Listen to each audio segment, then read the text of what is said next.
Clara Bennett signed her name on a marriage contract while her sister was dying in the next room. She didn't hesitate, didn't look up at the man across the table, didn't ask for more time. She just signed. Because Eliza had been coughing blood since Tuesday, the doctor had stopped making promises on Wednesday. And by Thursday morning, Clara had made the only decision a woman makes when love leaves her no other choice. She sold herself to a stranger, and the stranger, cold-eyed, broad-shouldered, utterly unmoved, slid the contract back across the table without a single word of comfort. If this story already has your heart, subscribe to our channel, follow until the very last word, and drop your city in the comments. I want to see exactly how far this story travels. The courthouse in Harlan County had seen better days and worse ones. It had seen men hanged and men freed. It had seen land stolen by paperwork and land returned by mercy. It had seen widows sign away farms they'd built with their own hands. And it had seen scoundrels walk out its front doors with everything that wasn't nailed down. Whistling, but even by its own grim standards, the clerk behind the front desk had never seen anything quite like the woman who walked through the doors that July morning in the middle of a thunderstorm and asked for Nathaniel Whitaker's hearing room with the kind of voice that didn't invite follow-up questions. She was young, late 20s maybe, dressed in a gray wool dress, pressed so carefully it hurt to look at, with a white collar stitched back into place by hand because the original had worn out. She was pretty in the way that practical women are pretty, not designed for it. Just arrived at it through good bones and a refusal to let hardship finish the job. And she walked through that courthouse like she owned it. Chin level, shoulders square, eyes straight ahead. She did not look like a woman walking toward the worst decision of her life. She looked like a woman who had already made peace with it. The clerk pointed her toward the back hallway without being asked twice. Nathaniel Whitaker did not stand when she entered the room. Clara noticed that first. Not his face, not his build. Not the expensive cut of his coat or the silver threading at his temples. What she noticed first, what she filed away immediately with the instinct of a woman who has learned to read men's man the way farmers read weather, was that he did not stand. He sat at the head of the long table, with his hands flat on the wood in front of him, and watched her cross the room the way a man watches a transaction arrive. She sat down before he could offer her the chair. Let him notice that. "Mr. Whitaker," she said, "Miss Bennett." His voice was low and unhurried. The voice of a man who had never once needed to raise it to be heard. He slid a document across the table toward her without preamble. "The terms are straightforward. Take your time reading." Clara looked at the document. Several pages closely written. At the top in clean black ink, Articles of Agreement between Nathaniel Harlan Whitaker and Clara Ann Bennett. Regarding the terms of marriage, she did not reach for it yet. "You could have sent this to my boarding house," she said. "Saved us both the drive in the storm." Something crossed his face. Gone before she could name it. "I find people read more carefully when someone's watching. And you wanted to watch me read. I wanted to see whether you were the kind of woman who reads what she signs. And if I wasn't, then this meeting would end considerably faster." Clara pulled the document toward her and read it. All of it. Every clause, every conditional, every careful legal phrase that transformed what might have been called a marriage into something far more honest, a contract.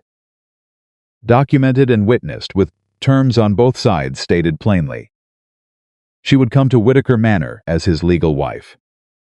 She would manage the household, oversee the staff, and take responsibility for the 2 children in his guardianship, his nephew Samuel, 9 years old, and his niece 7.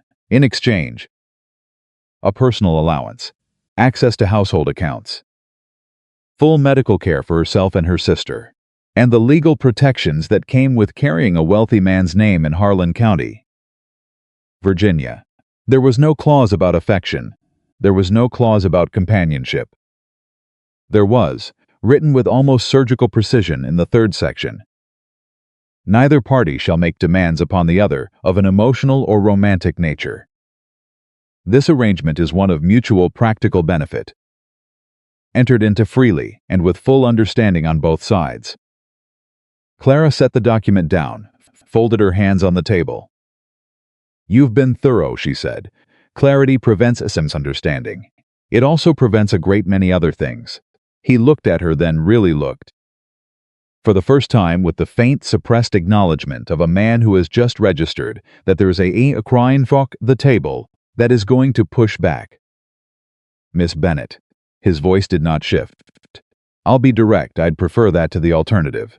I'm 38 years old. I've run Whitaker Land and business interests for 15 years. I am not looking for a companion. I'm not looking for a partner in any sense beyond the practical." He paused. "I have 2 children in my care who need stability. I have a household that has run without proper management for 2 years. And I have a reputation in this county that has taken considerable damage from gossip and speculation that I have neither the time nor the inclination to address personally." Another pause. "I need order. I need someone steady, capable, and discreet." "I was told you are those things." "Who told you?" "Reverend Aldous Fletcher. He taught alongside you at the Harlan County School. And what exactly did he tell you? That you were the finest teacher that school ever had. That you managed 17 students of varying ages without losing control of the room once. That you handled the Beaumont boys' episodes without panicking. Settled the Henderson-Garrett dispute over the water pump without involving the sheriff. And when the school closed, you personally arranged continued education or apprenticeships for 11 of your former students before you left." He paused. "He also told me about your sister." The room went quiet in a different way. "That," Clara said, "is my private business. Now it's relevant." His voice did not soften, but something in it changed, became less like a wall and more like a door. "I'm not using it against you. I'm telling you I know your situation. And I'm telling you that what I'm offering resolves it. Your sister will have physicians. She'll have medicine. She'll have a dry room in a warm house for as long as she needs it. And he held her gaze. You will have genuine security. Not charity. Security you've earned through work you're capable of doing." Clara looked down at the contract. She thought about the sound Eliza made at 3 in the morning, that wet, rattling cough that went on too long and stopped too abruptly. The sound that made Clara lie rigid in the dark, counting seconds until the next breath came. She thought about the doctor's face last Wednesday. The careful, practiced neutrality of a man who had learned not to say his worst thoughts out loud to families who couldn't afford to hear them. She thought about the letter from the creditor, folded in the bottom of her bag. The one she hadn't shown Eliza. 45 days, she picked up the pen. "One condition," she said. "State it. My sister comes with me. She is not a servant. She is not your responsibility to manage or account for. But she is my family, and I do not go anywhere without her. That is not negotiable." He looked at her for a long moment. "Section 4, he said. 3rd paragraph. Clara turned back to the document. "Found Section 4. Read the 3rd paragraph." He had already written it in. She stared at those lines for a moment longer than she intended to. Then she signed her name. The rain was coming sideways by the time they finished. The clerk witnessed the signatures with the hurried efficiency of a man who wanted to go home. And Nathaniel Whitaker gathered the documents into a leather case with movements so precise and unhurried they felt like a rebuke to the weather outside. He stood, extended his hand. Clara shook it. His grip was firm and brief, the grip of a man completing a transaction. Which was exactly what this was. "My carriage will collect you and your sister Friday morning," he said. "Whitaker Manor is an hour north. My housekeeper, Mrs. Grady, will have your rooms prepared." "Thank you," Clara said. He turned toward the door. "Mr. Whitaker." He stopped. Did not turn fully. Just paused, that particular stillness of a man who has trained himself not to react before he's decided how. "The children." And rose. "What have they been told?" A pause. One beat longer than his others. That a new member of the household is arriving. They don't know about the marriage. They'll be informed when necessary. They should be told before Friday. Her voice was steady. Children manage change better when they aren't ambushed by it. Finding out after I arrive will make them feel deceived. And children who feel deceived don't trust they retaliate. He turned then. Just enough. Profile to her. Are you giving me instructions? Miss Bennett? Professional experience, Mr. Whitaker. You're welcome to disregard it. Something in his jaw moved. 1 degree.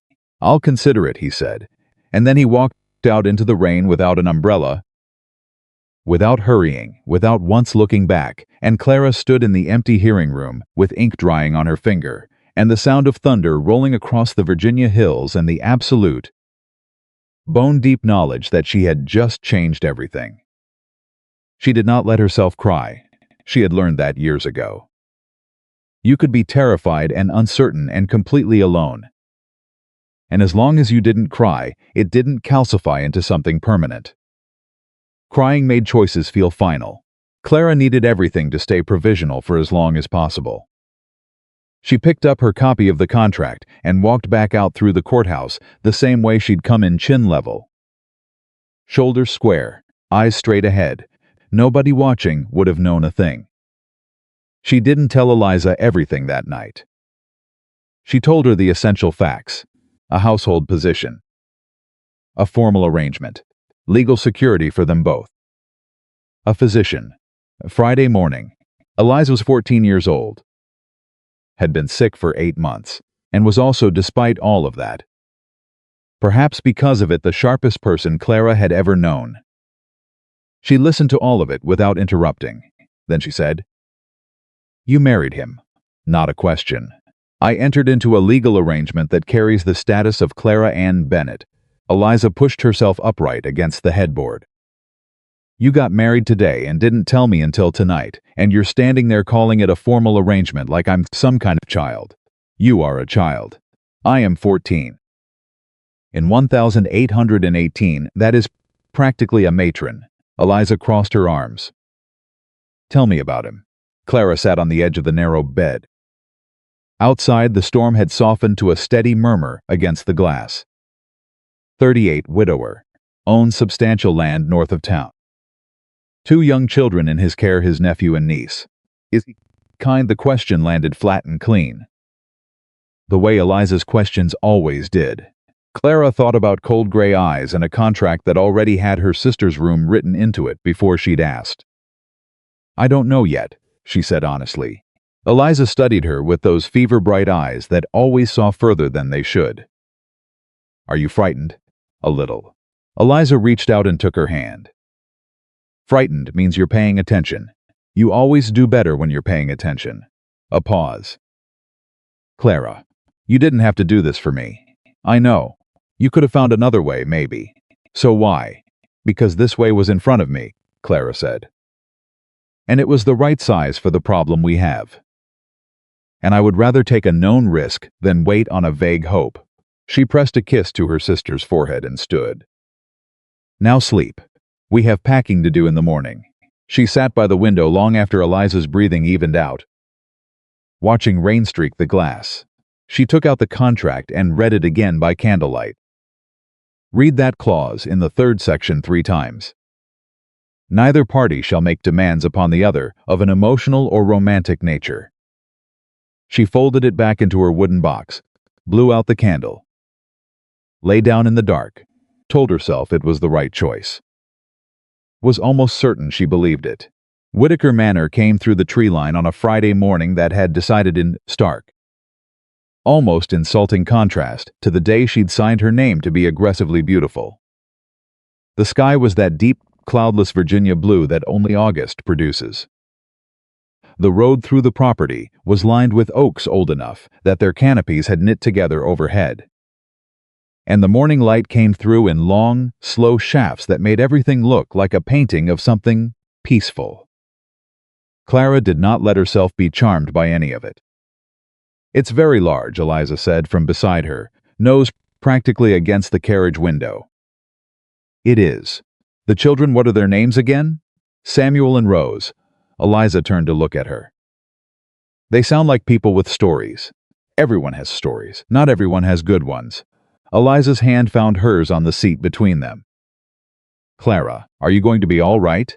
Clara looked at the house, 3 stories of dark Virginia brick with a wide front porch and windows that caught the morning light and threw it back without warmth.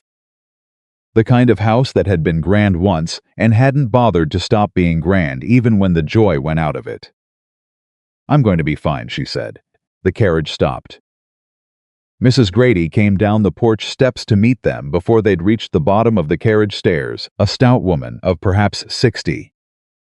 Silver hair pinned back with military precision, posture like a woman who had held this household together through considerable difficulty, through sheer force of will, and was prepared to keep doing so, indefinitely. She looked at Clara the way a general assesses new terrain. Miss Bennett, carefully. Not Mrs. Whittaker. Just Miss Bennett, which told Clara immediately that the household had been told something. But not everything. I'm Margaret Grady. I've managed this house 11 years, a pause that held a great deal of history. Welcome to Whittaker Manor, Mrs. Grady. Clara shook her hand. This is my sister, Eliza. We're grateful for your welcome, Mrs. Grady's sharp eyes moved to Eliza, took in the pale skin. The careful way she held herself, the particular economy of movement that comes from learning not to spend energy you don't have, and something in her expression shifted. Not pity.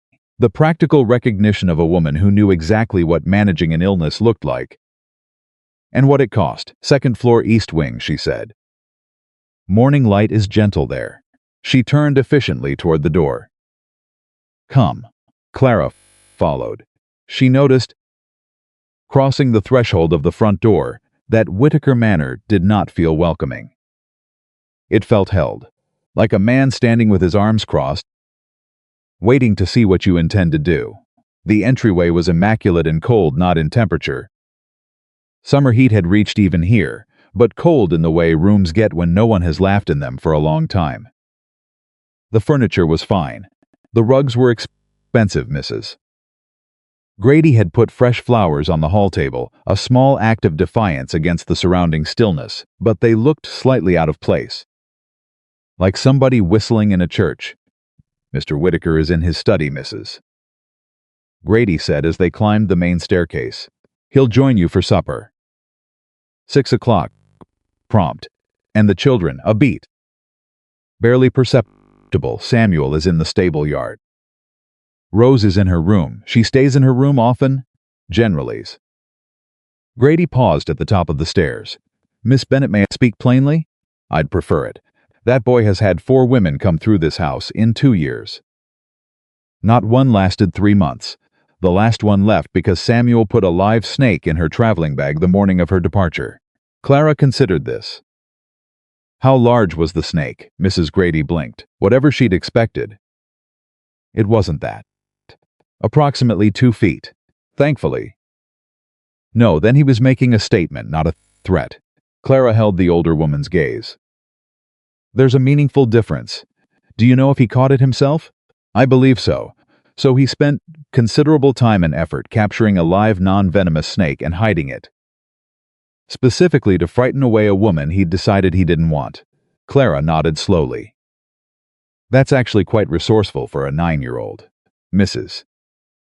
Grady stared at her, then slowly, carefully, like something that hadn't been used in a while and wasn't sure it still worked. Something in the older woman's face relaxed.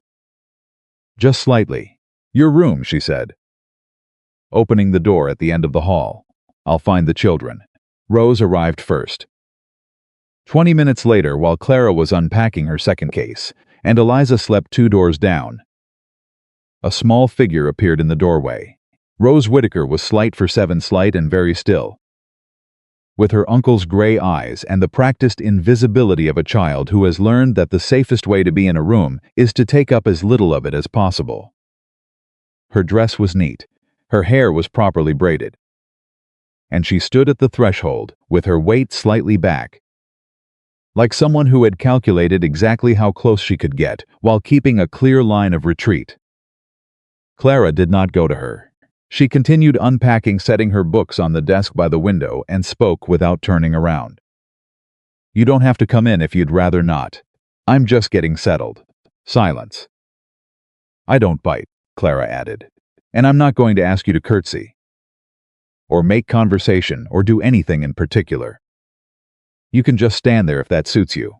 A pause. Then very quietly, what are those books? Can you read? The silence turned offended. I'm 7, not a baby.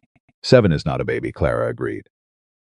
Some of the best readers I've known were 7. What's the last thing you read? A longer pause, the pause of a child, deciding whether a question is a trap. Mr. Whitaker has a library, Rose said finally. I haven't been inside it. Clara stopped unpacking. She turned and looked at Rose properly for the first time. The child met her gaze, watchful, guarded, cautious, in the way of someone who has been disappointed enough times to make caution a permanent condition. Why not?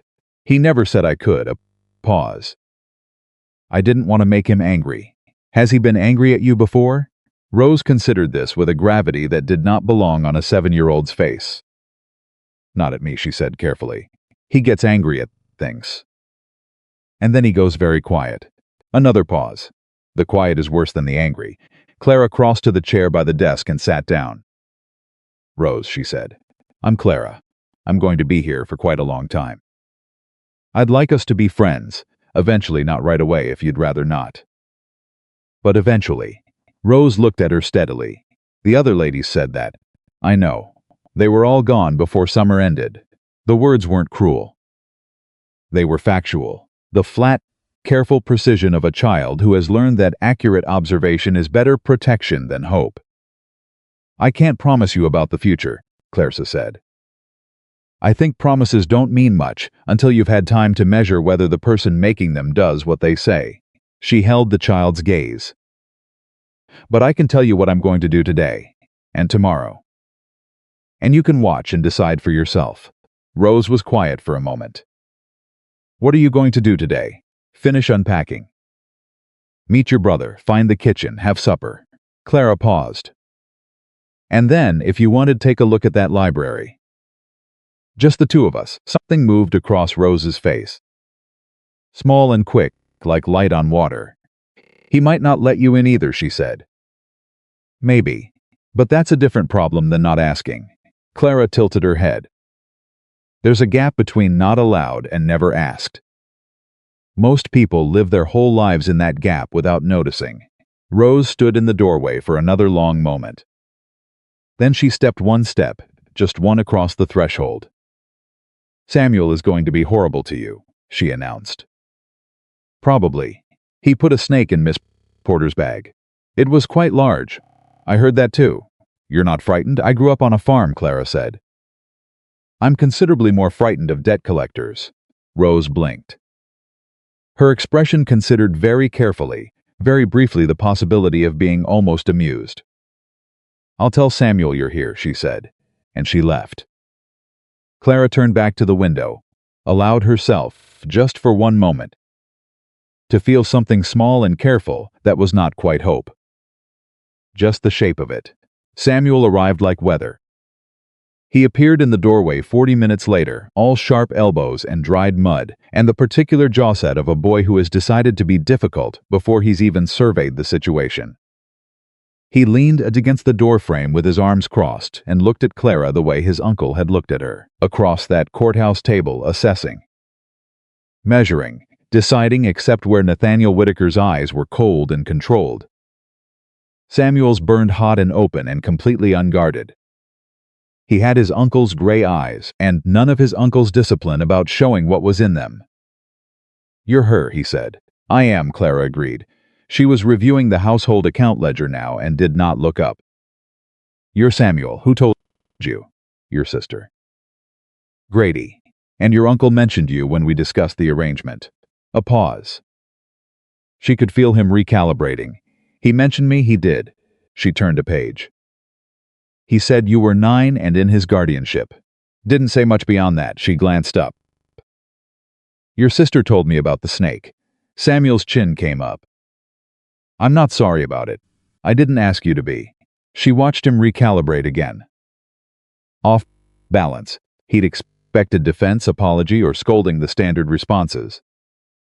He didn't know what to do with indifference. Miss Porter cried for an hour, he said. That must have felt satisfying, Clara said. He stared at her. You're agreeing with me? I'm saying you got what you were after. Whether it was worth the trouble is a different question. She set the ledger aside and looked at him directly. Why did you want her gone? The question landed differently than he'd expected. She could see it. She kept calling me poor dear, he said. The words came out with a heat that had been sitting behind his teeth. Every time she looked at me, like something terrible had already happened and I just hadn't been told yet. Clara held his gaze. And what would you have preferred she call you? A pause. Longer than his others, Samuel, he said finally. Just Samuel. All right, Samuel. She picked up the ledger again. That's what I intend to call you. And your last name? If you do something that requires it. I'm hoping we can avoid that. He stayed in the doorway, watching her with the sharp, wary attention of a boy who has been managed by too many adults and has learned to spot the angle in everything. You're going to try to be nice to me, he said, and when I make it hard, you'll stop. Clara didn't look up. I'm not planning on being nice to you. Samuel, nice is a performance. I plan on being fair. That's harder and it lasts longer. What's the difference? Nice says the right things. Fair does them. She glanced at him. You'll know which one this is by watching. Not by anything I tell you. A long silence. I'm still not sorry about the snake, he said. Noted. But going forward, if you want me gone, tell me. I'd rather know where I stand. He looked at her for one more long moment. Then turned and headed for the stairs, fast, irregular footsteps. The sound of a boy trying very hard to look like he isn't running. Clara turned back to the ledger. The household accounts were a problem. Not catastrophic, but 2 years of distracted management had left gaps. Inconsistencies, a kitchen budget running nearly 30% over what the household size warranted. She made notes in the margins. She would need to talk to Mrs. Grady. Walk the full house. Understand the staff. She was deep in the figures when she heard the floorboard. She did not look up immediately. You move quietly, she said. Force of habit. Nathaniel Whitaker stepped into the room and stopped near the door. He was dressed more casually than at the courthouse dark waistcoat. Shirt sleeves rolled to the elbow, and he was looking at the ledger on her desk with an expression she couldn't fully read. You've already started on the accounts. Mrs. Grady gave them to me. I wanted to understand the baseline before I changed anything, and the kitchen expenditure needs a conversation. So do 2 or 3 other items. I'll have a clearer picture in another day. She met his gaze. Nothing critical. Nothing that couldn't have been caught earlier if someone had been looking. He nodded once. At your convenience. He was about to turn. She could see the slight shift of weight, and she spoke before she'd fully decided to. Mr. Whitaker, he stilled. Rose told me she's never been inside the library. A pause. The library isn't restricted. She didn't know that. She said you'd never told her she could go in. So she didn't. Something moved across his face. Not guilt, exactly something adjacent to it and older. I'll speak with her, he said. I was hoping to take her there tonight. After supper. Just the 2 of us, he looked at her. You've been in this house less than 5 hours, yes. And you're already, he stopped. Something shifted behind his eyes. A door closing before she could see what was behind it. The library is unlocked. Anyone in the household is welcome in it. Thank you. He turned to leave.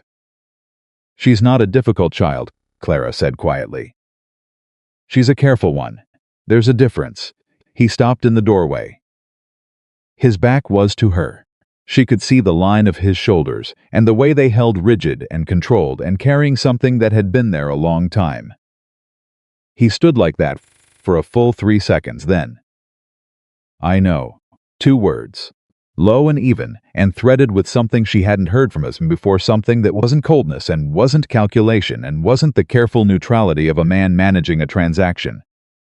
He walked down the hallway. His footsteps were nearly silent. Clara sat alone in the room that was hers now, in this house that felt like a man who had forgotten how to let anything in. And she thought about a 7-year-old who'd made herself invisible to avoid causing trouble. A 9-year-old who'd decided a snake was cleaner than asking. And a man who had written her sister's room into a contract before she'd asked, who had said "I know" to a child's loneliness with 2 quiet words, and who had been carrying something for so long he'd probably stopped noticing the weight. She picked up the ledger. She had a great deal of work to do. And somewhere below her, in a house that had not been a home in a very long time, she could hear faintly, tentatively, the sound of a child's footsteps moving down the hall. Toward the library, the first morning at Whitaker Manor. Clara was up before dawn. Not because she couldn't sleep, though, that was also true, but because she had learned long ago that the best time to understand a household was before it knew it was being watched. Before the staff put on their professional faces. Before the children remembered to perform. Before the man of the house descended from his study, with his walls already in place. She moved through the lower floor quietly, taking stock. The kitchen was large and well-equipped and showed signs of someone who cooked excellently when given clear direction and fell apart without it. The larder was inconsistently stocked expensive items purchased without apparent planning. Staples running low. The back hallway that connected to the servants' quarters had a broken latch on the door that had been jammed shut with a folded piece of paper rather than repaired, which told her everything she needed to know about how long problems had been going unaddressed in this house. She was examining the kitchen garden when she heard boots on the gravel behind her. She turned.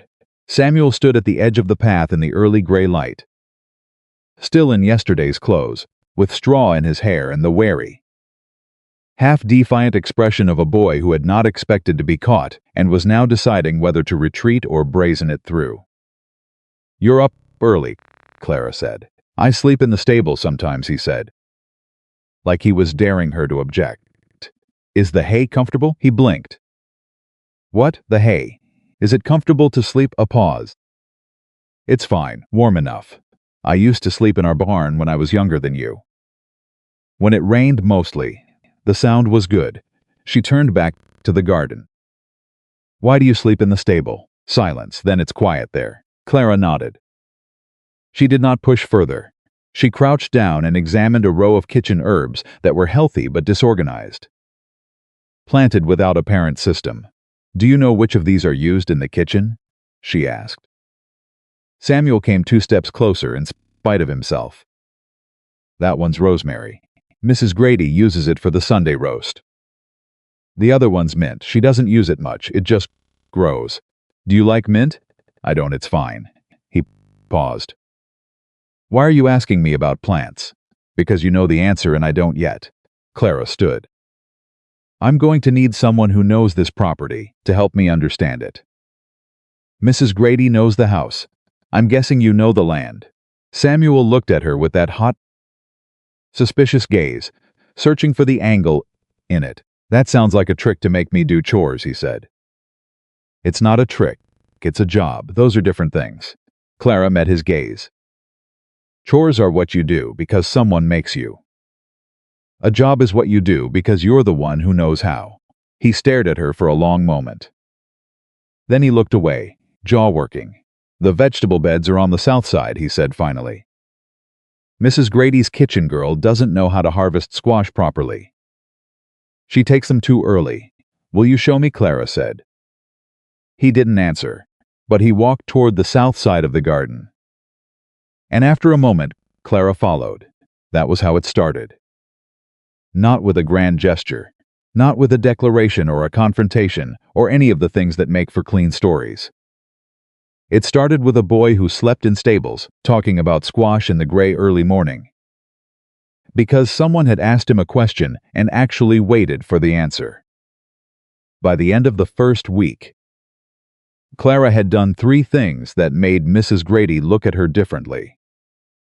She had reorganized the kitchen accounts and identified where 30% of the over-budget expenditure was going to a supplier in town who had been billing the household for premium cuts of meat while delivering standard grade. Apparently confident that no one was checking, she had repaired the back hallway latch herself with a proper hinge pin, rather than waiting for someone to be assigned the task. And she had established a household breakfast at 7 o'clock every morning, not a formal meal. Just a consistent one, with the expectation that anyone living under this roof was welcome at the table. The staff came, the children came eventually, grudgingly at first. In Samuel's case, with the silent watchfulness of someone who doesn't trust good things not to disappear. Nathaniel Whitaker did not come. On the 4th morning, Clara went to his study. She knocked. She heard nothing for a moment, then a brief, flat, come. He was at his desk with correspondence spread in front of him, still in his morning clothes, and he looked up with the expression of a man who is accustomed to interruptions being problems. "Breakfast is at 7, Clara said. "Every morning." He looked at her. "I'm aware. It's 9:15. I ate earlier. What did you eat?" A pause. Something shifted in his expression, the faintest flicker of something that might, under different conditions, have been caught off guard. "I beg your pardon. What did you eat this morning?" Clara said. "Specifically, Miss Bennett, Mrs. Whitaker," she said, and hated the slight awkwardness of it and said it anyway. Because clarity mattered. "What did you eat this morning?" "Mr. Whitaker." "The silent strophe," he said finally. "That is not breakfast. It is sufficient for my purposes. Your purposes include managing a substantial estate? Settling creditor disputes. Yes, I found that correspondence on the hall table and being present in some functional capacity for 2 children, who are watching every single thing you do and taking notes on what it means." She held his gaze. "Coffee is not sufficient for those purposes." He stared at her. Nobody had spoken to him like this in a very long time. She could see it in the way he sat, not offended. Exactly. More like a man who has forgotten that that particular kind of directness existed. "The breakfast table," she said, "is where this household operates. Where things get said that need to be said. Where Samuel tells me about the loose fence on the east pasture before it becomes a crisis. And Rose shows me what she's been reading, and Mrs. Grady tells me what's needed before the week gets away from us." She paused. "I need you at that table, Mr. Whitaker. Not because of the contract. Because this household cannot run on one person's attention alone." He was quiet for a long moment. "Tomorrow, o'clock." "I said tomorrow." Miss Ben, Mrs. Whitaker. Clara left. He was at the table at 6:55 the next morning. He didn't say much. He sat at the head of the table with his coffee and his careful stillness, and watched the children and Mrs. Grady and Clara move through the routine she'd built. And he didn't interfere, and he didn't check his pocket watch once. That, Clara decided, was a beginning. The first real confrontation came at the end of the 2nd week. And it came the way real confrontations always do, not from the thing you were bracing for, but from a direction you hadn't watched. It started with Samuel and a horse. Clara found out about it from Rose, who appeared in the doorway of the sitting room where Clara was reviewing correspondence with the particular expression of a child delivering information she knows is going to cause trouble. "Samuel took Odin out," Rose said. Clara looked up. "Odin, Mr. Whitaker's horse. The big gray one. Samuel's not supposed to ride him." "Nobody rides him except Mr. Whitaker." Rose paused. "He's been gone since noon. It was 3:30. Clara set down her pen. She found Nathaniel in the east pasture, examining the fence line Samuel had mentioned 2 weeks ago. He looked up when she approached, read something in her expression, and straightened. "What happened?" he said. Not a question. "Samuel took your horse out at noon. He hasn't come back." Something crossed Nathaniel's face, fast and dark, and not quite either of the things she'd expected. Not anger, or not only anger. something that looked more like fear wearing anger as a coat. He moved toward the stable without a word. She kept pace with him. "He knows the property," she said. "He knows it well. He's probably on the North Ridge, he mentioned it last week. Said the creek runs fast up there after rain. He had no business taking that horse." His voice was flat and controlled, and she could hear the effort of the control. "No," Clara agreed. "He didn't. Odin is not a horse a 9-year-old should be riding. No. He isn't. He stopped himself because he's 9, Clara said. And because he's angry. And because that horse is yours. And taking something that belongs to you is the most direct way he knows to say that he's angry at you." Nathaniel stopped walking. He turned to look at her, full on, not the partial profile he usually offered. His gray eyes were sharp and complicated. "He told you this," he said. "He didn't have to tell me. I watched him for 2 weeks. Clara held his gaze. "He watches you, Mr. Whitaker. Constantly. The way children watch people they need something from and can't figure out how to ask. He doesn't need anything from me. He needs everything from you," she said it quietly. Because it was the kind of thing that needed to be said quietly. He just doesn't know how to say it, and you don't know how to offer it. And so you're both walking around this property, pretending you don't notice each other. And in the meantime, he's riding your horse into the North Ridge to get a reaction. The muscle in Nathaniel's jaw worked. "He'll get a reaction," he said. "I know. Just be careful what kind." He looked at her for one moment longer. Then turned and kept walking. They found Samuel at the creek on the North Ridge. Exactly where Clara had predicted. He was sitting on a rock with Odin's reins loose in his hand. And Odin, large, dark-tempered, difficult with most riders, was grazing placidly about 6 feet away with the air of an animal that has been excellently handled and knows it.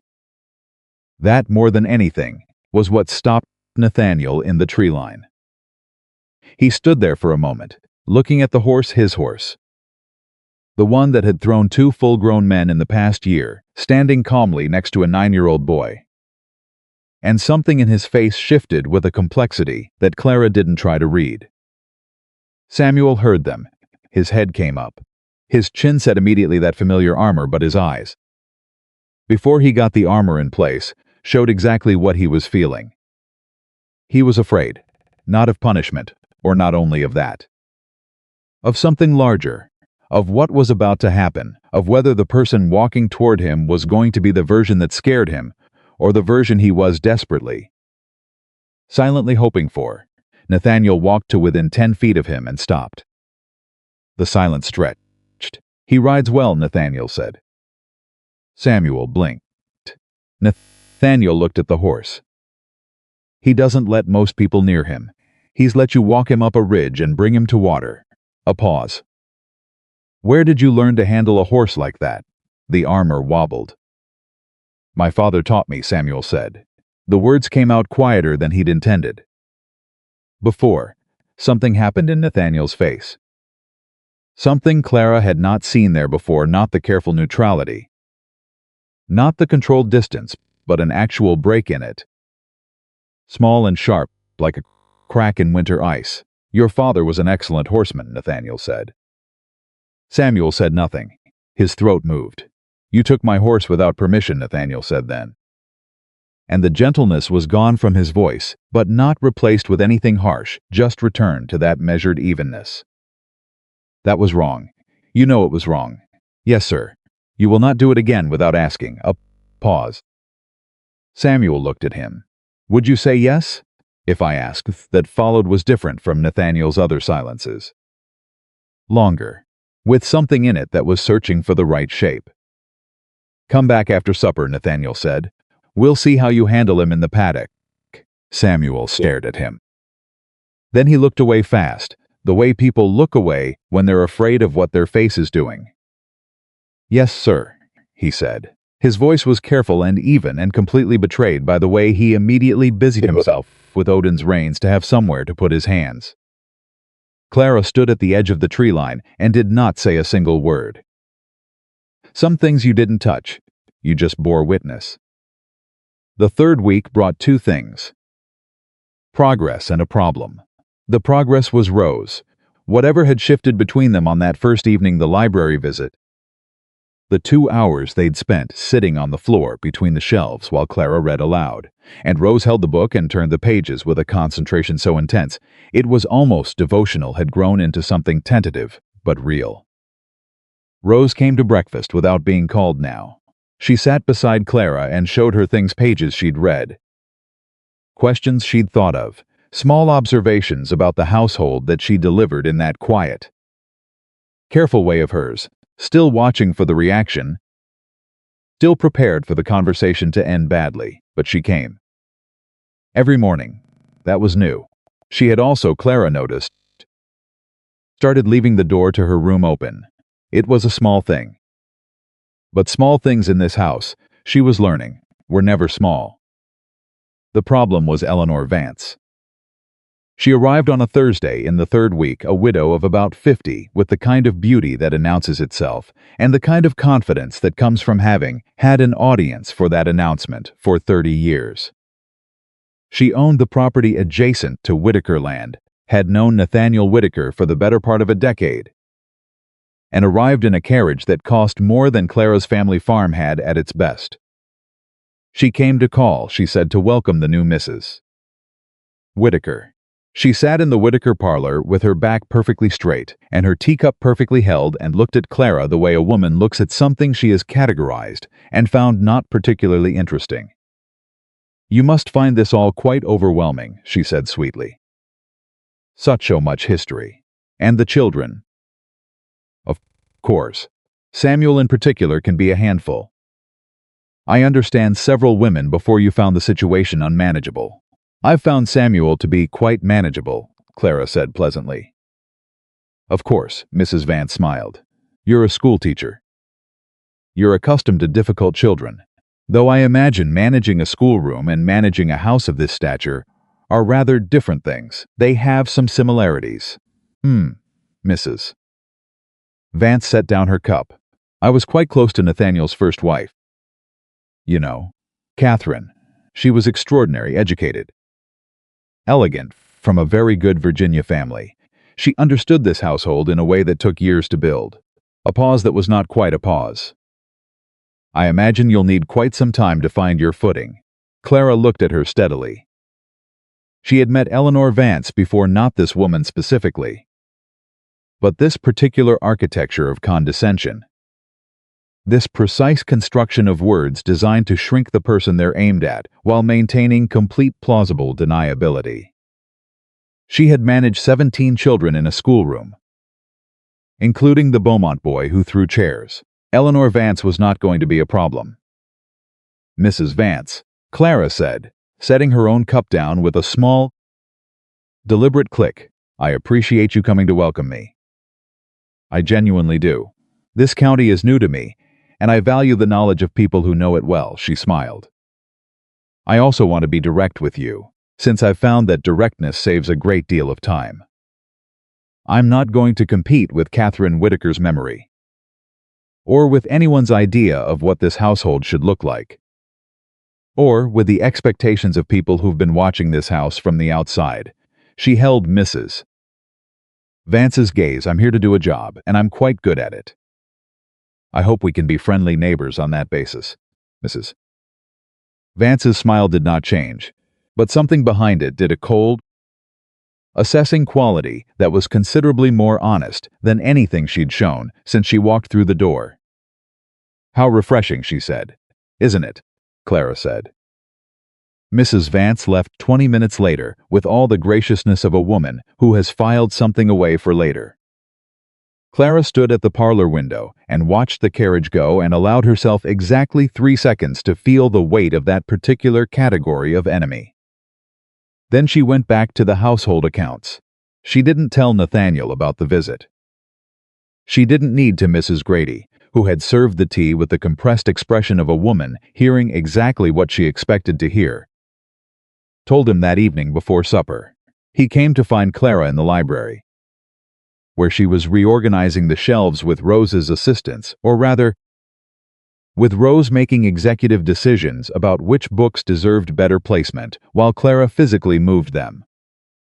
I heard Mrs. Vance came to call, he said from the doorway. Clara looked up.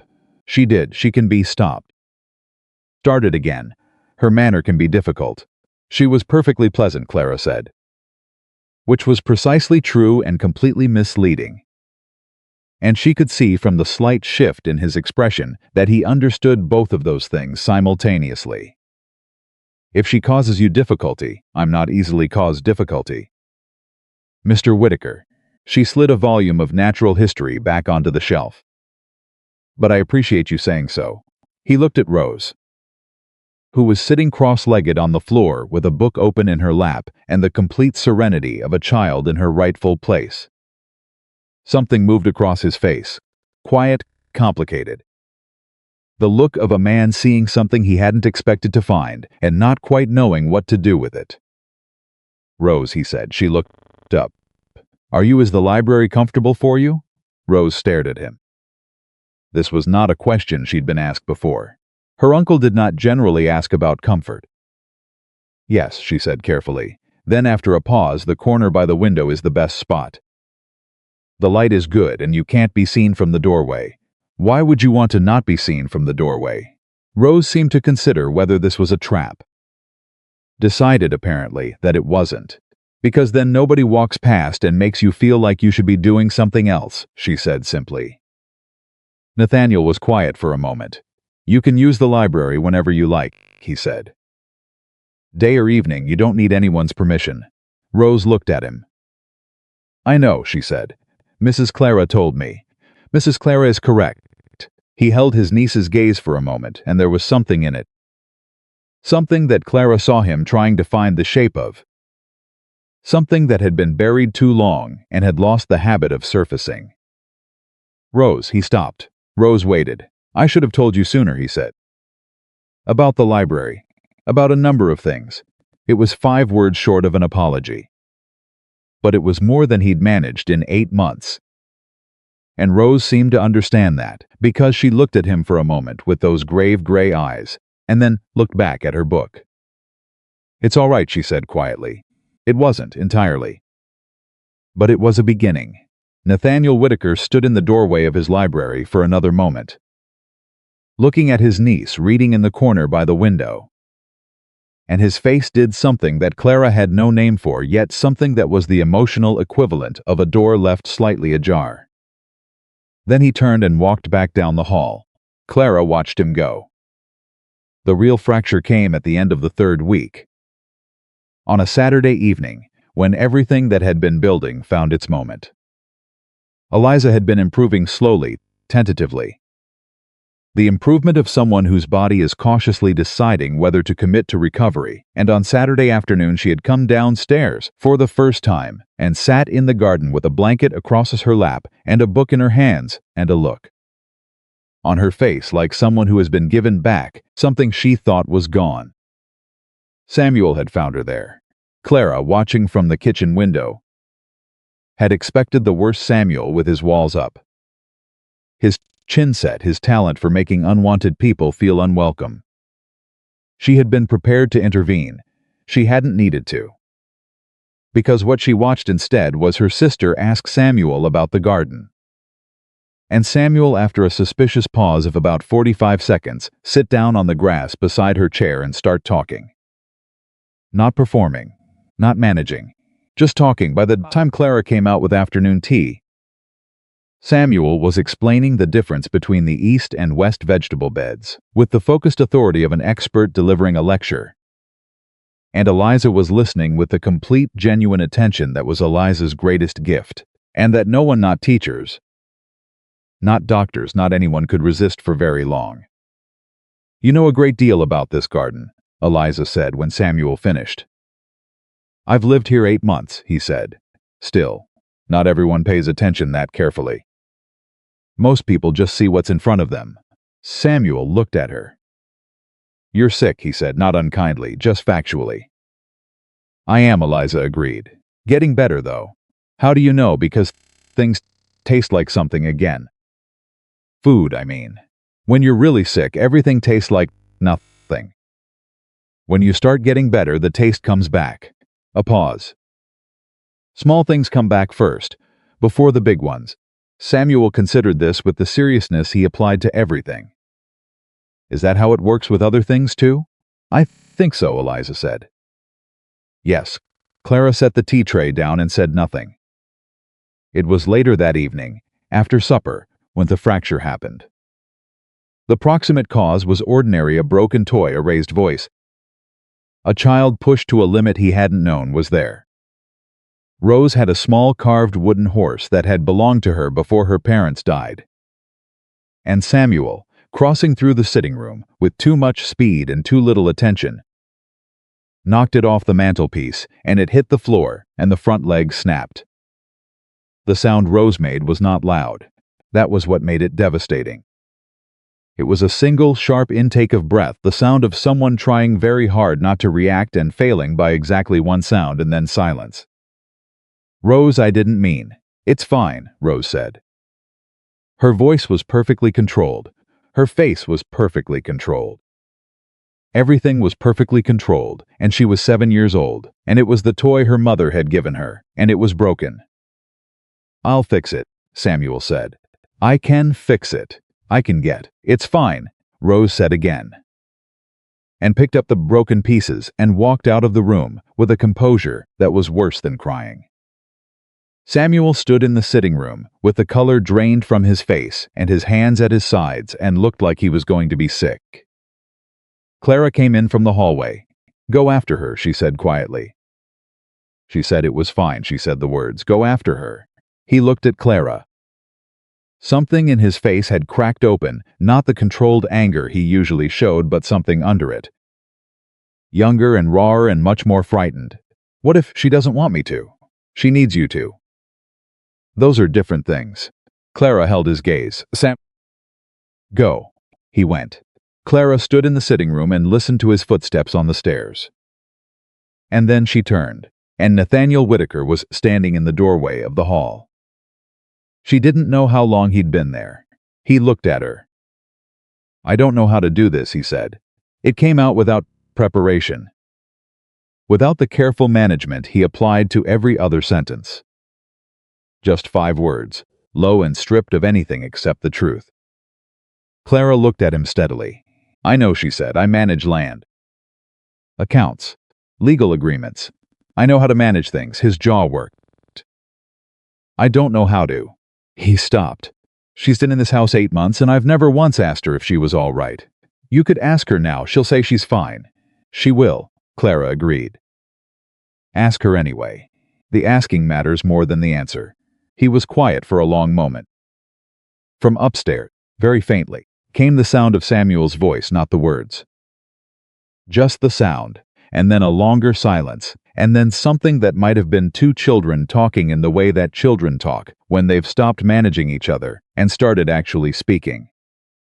My father managed this estate for 30 years, Nathaniel said. He was efficient, capable.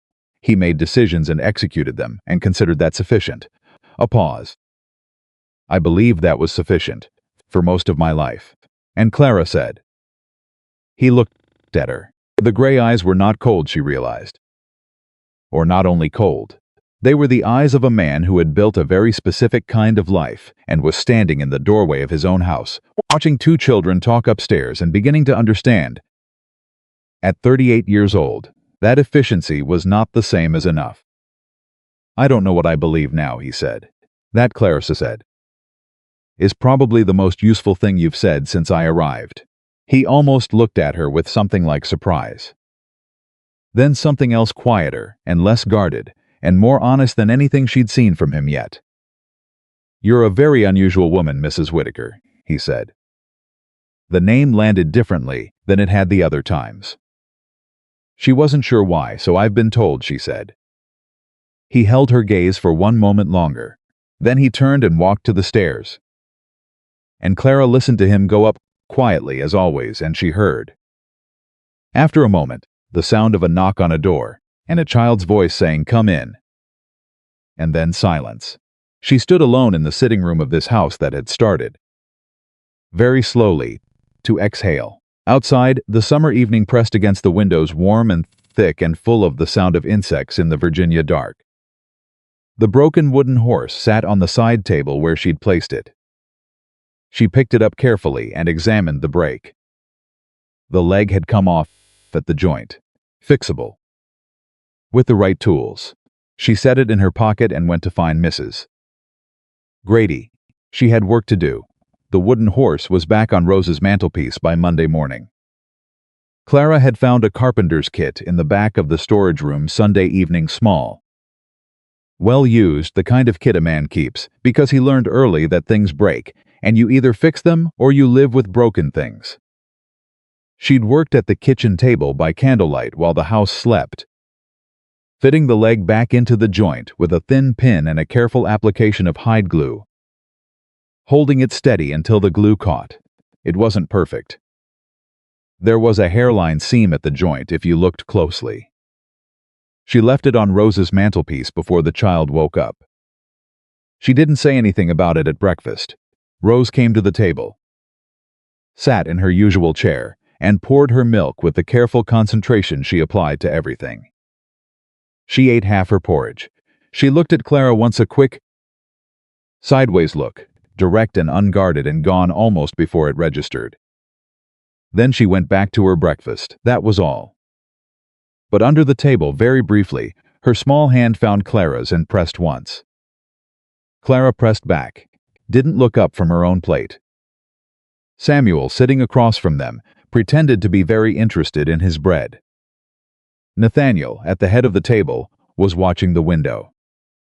But his coffee sat untouched, and after a moment he set down his fork and looked at the two children, had not seen from him before, not the careful assessment, not the managed distance, but something unguarded and fractured around the edges.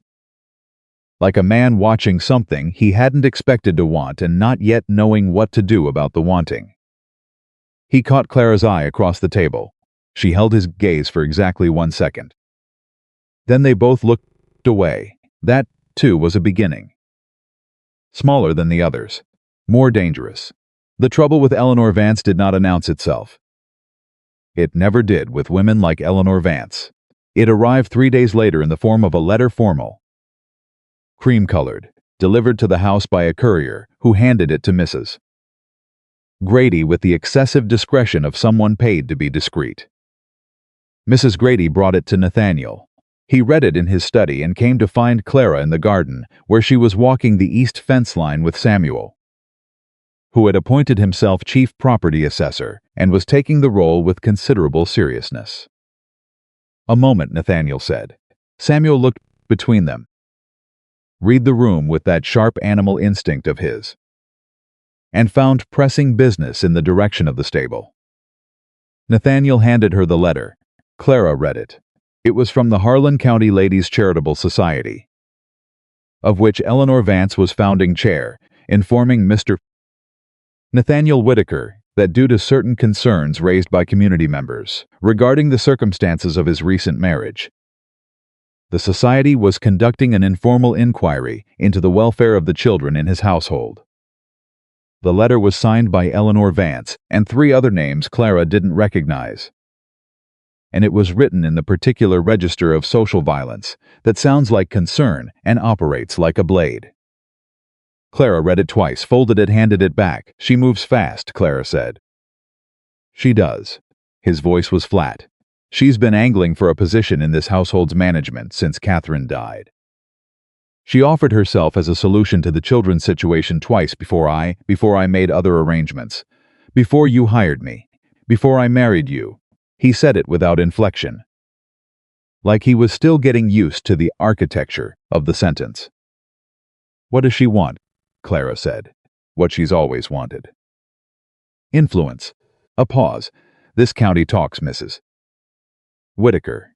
A man of my position marrying a woman of your background. Under these circumstances, without the expected social preparation, it was always going to generate conversation. My background," Clara said evenly. "I am not apologizing for the fact of the marriage. I am explaining the landscape." He held her gaze. "She will use this inquiry to interview the staff. Possibly the children." Clara was quiet for a moment. "Will the staff have anything concerning to report?" "Not about the household management. Then let her come. Clara looked at him. An inquiry needs something to find. If there's nothing to find, it's not that simple. No.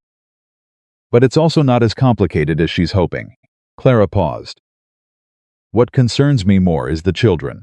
If someone approaches Samuel and Rose with leading questions about their welfare, I won't let that happen. You may not be able to stop it. If she goes through legal channels, she won't. Something in his voice changed, became harder. More certain, the voice of a man who knows exactly where his power lies in a county he's managed for 15 years. Eleanor Vance wants a scandal. She doesn't want a legal proceeding. Legal proceedings are documented. They can go in directions you don't control. He paused. What she wants is for me to feel pressure and make a mistake. Withdraw, apologize for something, change the arrangement. Clara looked at him steadily. Are you going to? The look he gave her was almost sharp. No. Then we have nothing to discuss, Clara said. Except how to make sure the children aren't frightened. He was quiet for a moment. You're not concerned, he said. It was not entirely a statement. I'm very concerned. I'm choosing not to perform the concern in a way that's useful to Eleanor Vance. Clara held his gaze. There's a difference between feeling something and showing it to the wrong people. Something moved in his face. A recognition, quiet and sudden, like a man finding a room in his own house he didn't know was there. Yes, he said, there is. The storm had been building for 2 days before it arrived. The air in Virginia in late summer has a particular quality before a serious storm, heavy and electrical, and smelling of something green and broken. Like the sky is deciding whether to go through with it. The children felt it before the adults did, the way children always feel weather in their bodies before they can name it. Samuel got into a fight. It happened in town on Wednesday, when Mrs. Grady had taken both children to the dry goods store for the weekly supply run. Clara learned about it when they returned Samuel, with a split lip and a bruise forming under his left eye, and the rigid, controlled posture of a boy who is refusing to be seen crying, and Mrs. Grady with the tight expression of a woman managing more than the situation warranted. He hit Thomas Vance, Mrs. Grady quietly, in the hallway. Out of Samuel's hearing, Clara looked at Eleanor Vance's son, 16 years old. Twice Samuel's size. Mrs. Grady's, the boy said things. In the store, in front of other people. A pause. Clara absorbed this. What kind of things? Mrs. Grady met her eyes, the kind that a 9-year-old boy should not have had to hear about his family. Clara stood very still for a moment. Then she went to find Samuel. He was in the stable. Predictably sitting in Odin's stall with his back against the wall and his knees pulled to his chest.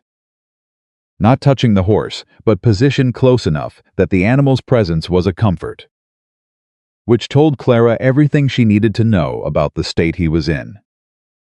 She came in and sat down on the hay bale across from him without being invited.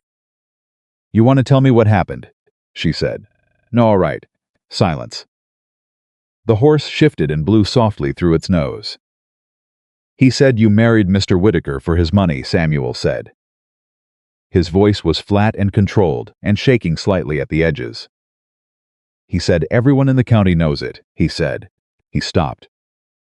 He said you were the kind of woman who shows up when a man is weak and makes herself necessary. Clara did not flinch. And you hit him, she said. I hit him twice, Samuel said. Then after a pause, he's bigger than me. Did you get hurt anywhere? Besides your face? My hand. I think I hit his tooth. He looked at his knuckles. Which were, in fact, is that bad? It'll heal. Clara looked at him steadily.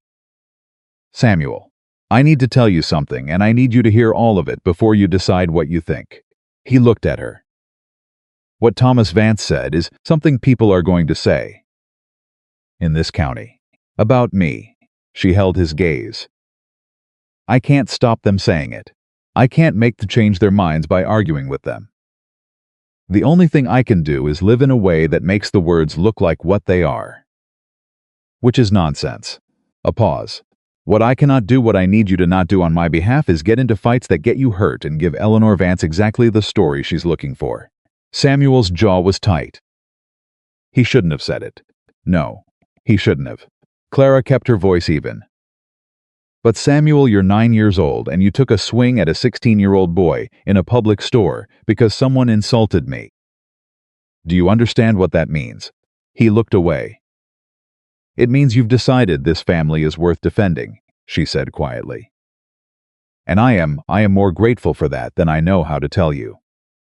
But I need you to defend it smartly, not just bravely. She paused. Can you do that? He was quiet for a long time. He's going to tell his mother, he said finally. He already has, Clara said. That's all right, let him. Samuel looked at her. You're not scared of her.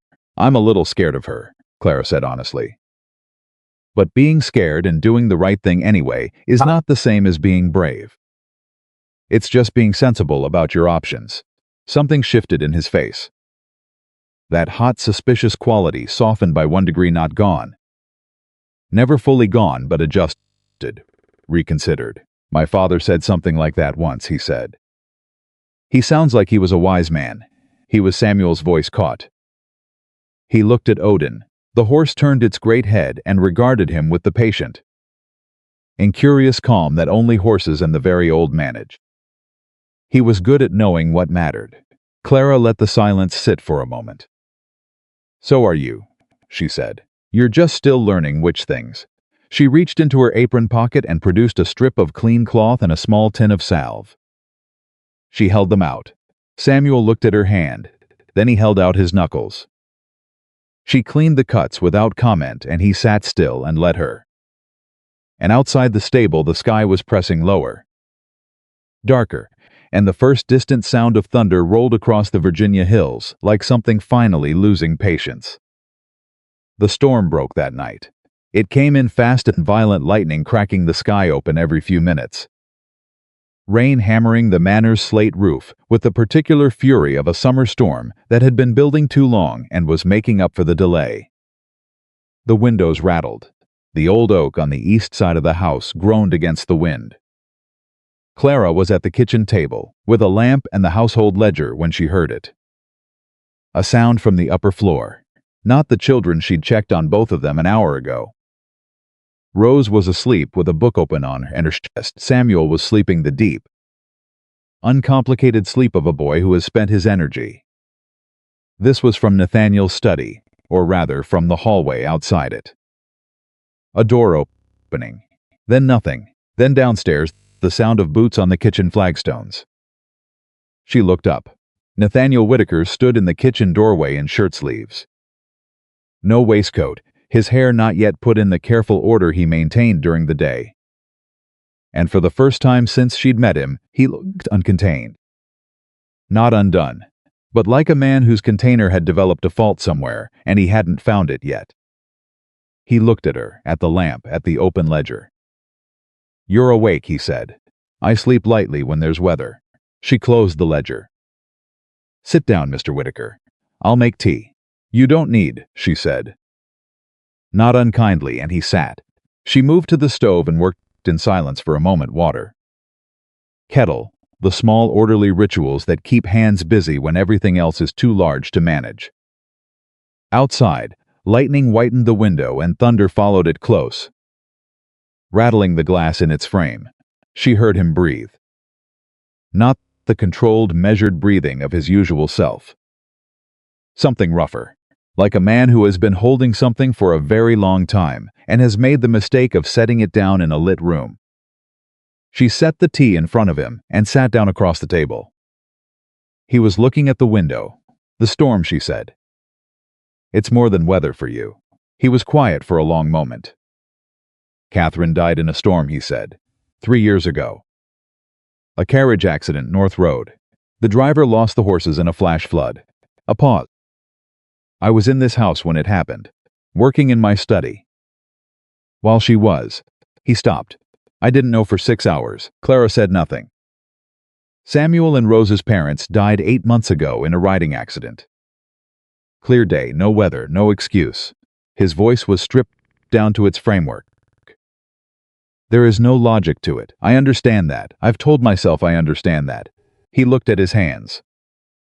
But when it storms, he didn't finish. He didn't need to. You go back to that study, Clara said quietly. Every time I go back to not knowing, his jaw tightened. To sitting in that room and working, and being completely certain that everything was managed and in its place, and then finding out that it wasn't and never had been. The lightning came again. He didn't flinch, but his hands, flat on the table, pressed down harder. You've been managing ever since, Clara said. The estate, the children, everything at a distance that felt safe. It is safer, is it? He looked at her. Rose has been invisible in this house for 8 months, Clara said. Not accusing, just stating. Samuel has been at war with everything inside the walls because outside felt bigger and easier to fight. And you've been running an estate and letting them both be alone because staying in your study felt like control, and the alternative felt like, she paused. Like getting in a carriage on a stormy night. The silence was different after that. Heavier and more honest and stripped of the careful management they'd both been maintaining since that courthouse in July. I'm not able to lose anyone else, he said. The words came out low and stripped and more honest than anything she'd heard from him yet. I know how that sounds. I know it is not rational. But there it is. It doesn't sound irrational, Clara said.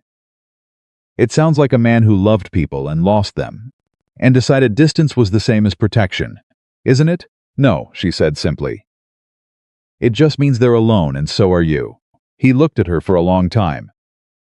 Outside, the storm was reaching its peak rain like a sustained roar against the roof. The old oak groaning seriously now, lightning close enough that the thunder was immediate and physical. Why did you come here, he said. Not the contract. Not Eliza's health. Why here, specifically? Why this? It was the first time he'd asked her anything genuinely personal. She thought about it honestly. Because it was a problem I could see the edges of, she said. A household without management. Children without warmth. A man who'd shut every door and forgotten which ones he'd shut. She met his gaze. I've spent my whole life teaching children who weren't being seen. I know what that looks like. I know what it cost them. She paused. And I thought I could help with that, and the rest of it, he said. The marriage, the contract, necessary architecture, she said. To get through the door. Something moved in his face. Slow and serious and complicated. You walked into this house and in 3 weeks he stopped. Rose leaves her door open. Samuel asked me last night if I'd ride with him Saturday.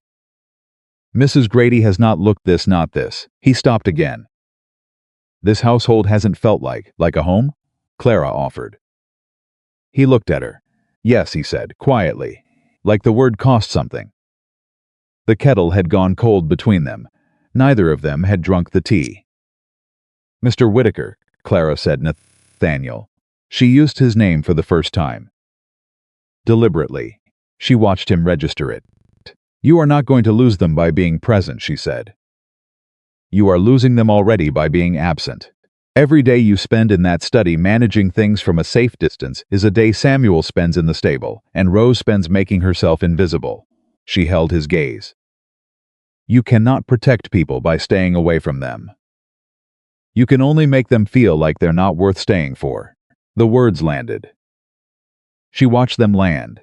His face did not collapse, he was too controlled for that. Too long practiced in containment. But something in it fractured along a fault line that had been there a long time. And what came through the crack was not weakness, but something far more dangerous. It was grief, genuine, unmanaged, human grief, looking for a direction to go. I don't know how to be what they need, he said. I don't know how to be I was not raised to. He stopped. My father managed this estate with complete efficiency and complete absence. I believed that was the model. I believed it was sufficient. He looked at his hands. I have sat across the table from my nephew for 8 months, and I have never once asked him what he dreamed about at night. What do you think he dreams about? Clara said. His father. The words came out rough. I think he dreams about his father. The same way I dreamed about Catherine. He met her eyes. I just didn't know how to say it without opening something I couldn't close again. Clara let the silence sit for a moment. Then she said, "Some things shouldn't be closed."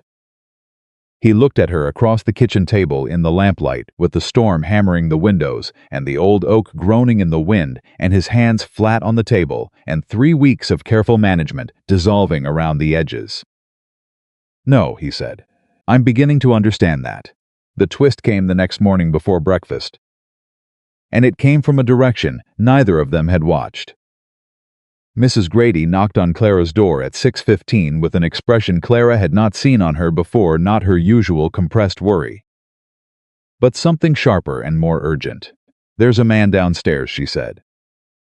"A Mr. Harlan Whitaker. Says he's Nathaniel's cousin," Clara stilled.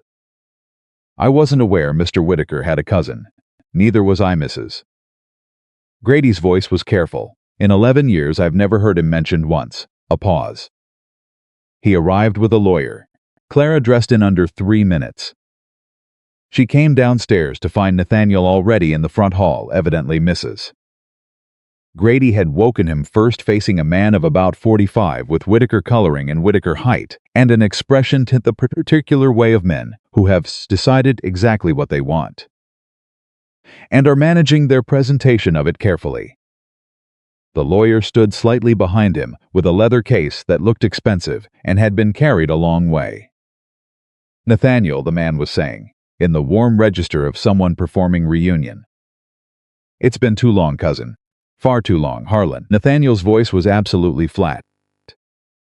"You weren't expected." "Ah, well, family shouldn't need an appointment." Harlan Whitaker's eyes moved to Clara as she reached the bottom of the stairs. His smile widened with a smoothness that told her everything. "And this must be the new Mrs. Whitaker. I heard the news."